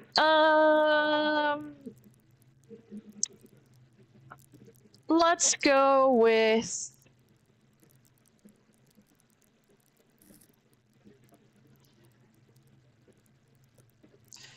visual calculus. Seems to be dependent on a crime scene, which is every now and then. We've come across 3 instances. We've succeeded at 2 and failed at 1.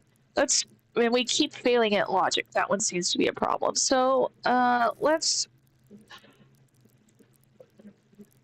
do, yeah, I agree with Wolfo. The logic seems to happen more. I'm not entirely sure because it's usually during the course of a dialogue, and I haven't been able to keep track during dialogue. So let's go logic for now, and then our next thing should be visual calculus, and then probably our next one would either be, I think, either empathy or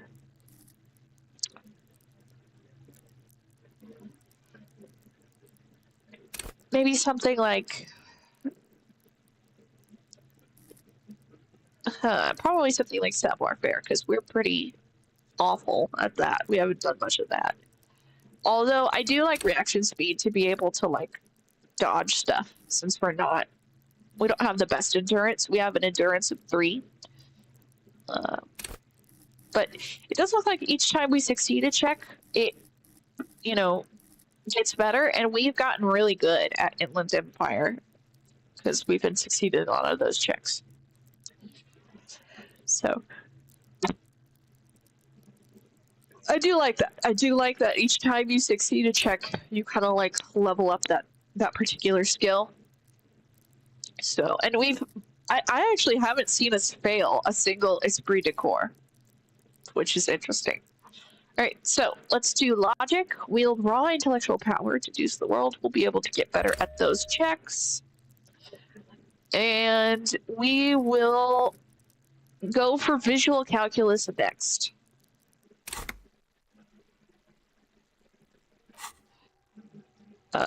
The ones that, let's see, is there any like logic? Damage ledger is logic, so we'll continue with that one later. And we will save.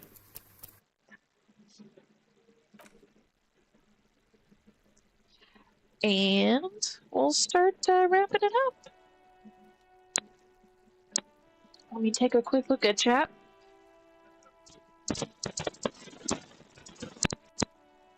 I'm a mathematical and philosophical logician by nature and training, but whatevs. Alright, sounds like a plan. Excellent. Okie doke. What do you think so far? Any critiques? What should I change or add? Don't forget this week's question for you to answer in the comments. What do you think is the cause of the hanged man's demise? We have deduced quite a lot after that quick run, so we might have a pretty good lead. Let me know in the comments and write why you think, whatever cause you give, write why you think that. Maybe add your points to your hypothesis, like based on this clue and this clue, or I have this hunch. Jedi says, I'm digging on the game. Yeah, it is very fun. It's super like tabletop oriented. I love the tabletop feel.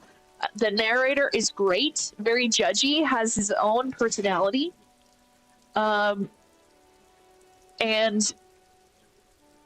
this is probably going to be mostly a game where it's a dialogue heavy game. So you're going to be talking to more people. You're going to be investigating crime scenes. You know, based on the skills that we can develop, there may be some action.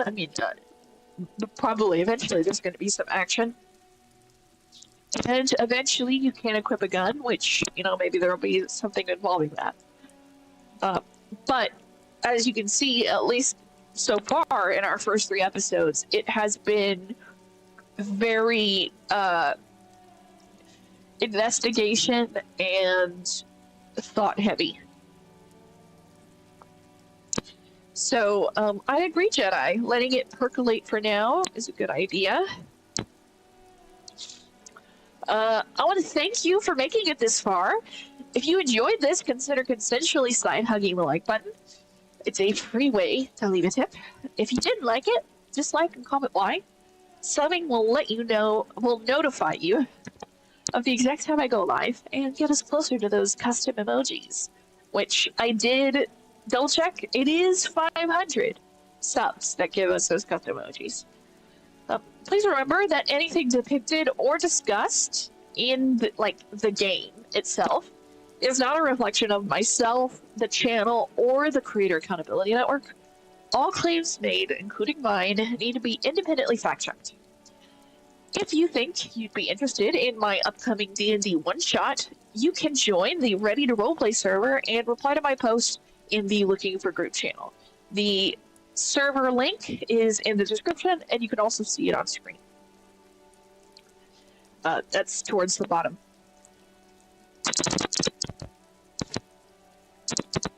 Forgive me, I'm struggling to breathe a bit.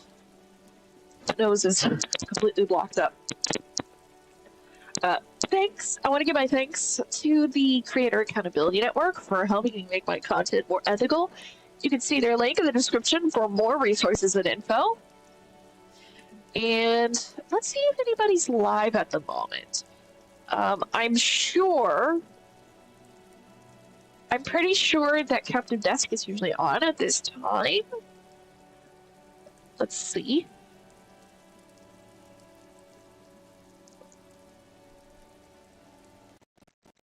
Godless Granny is also live.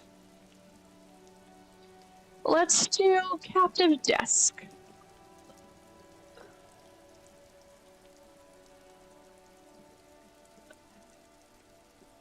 We'll give Captive Desk a good rate. So this is Dave from Captive Desk. He is currently live, and it is usually Saturday night at the Atheist. So it tends to be skeptic-related content where they're viewing like some sort of, evangelical or apologist or fundamental creationist or something like that. So if you head over there, please tell them that I sent you. And leave a like before you go. And also give him a like as well. We want to support our community members. All right. For everyone who made it this far, I want to thank you for joining this journey into the exciting and scary unknown. I'm looking forward to learning more with and from you.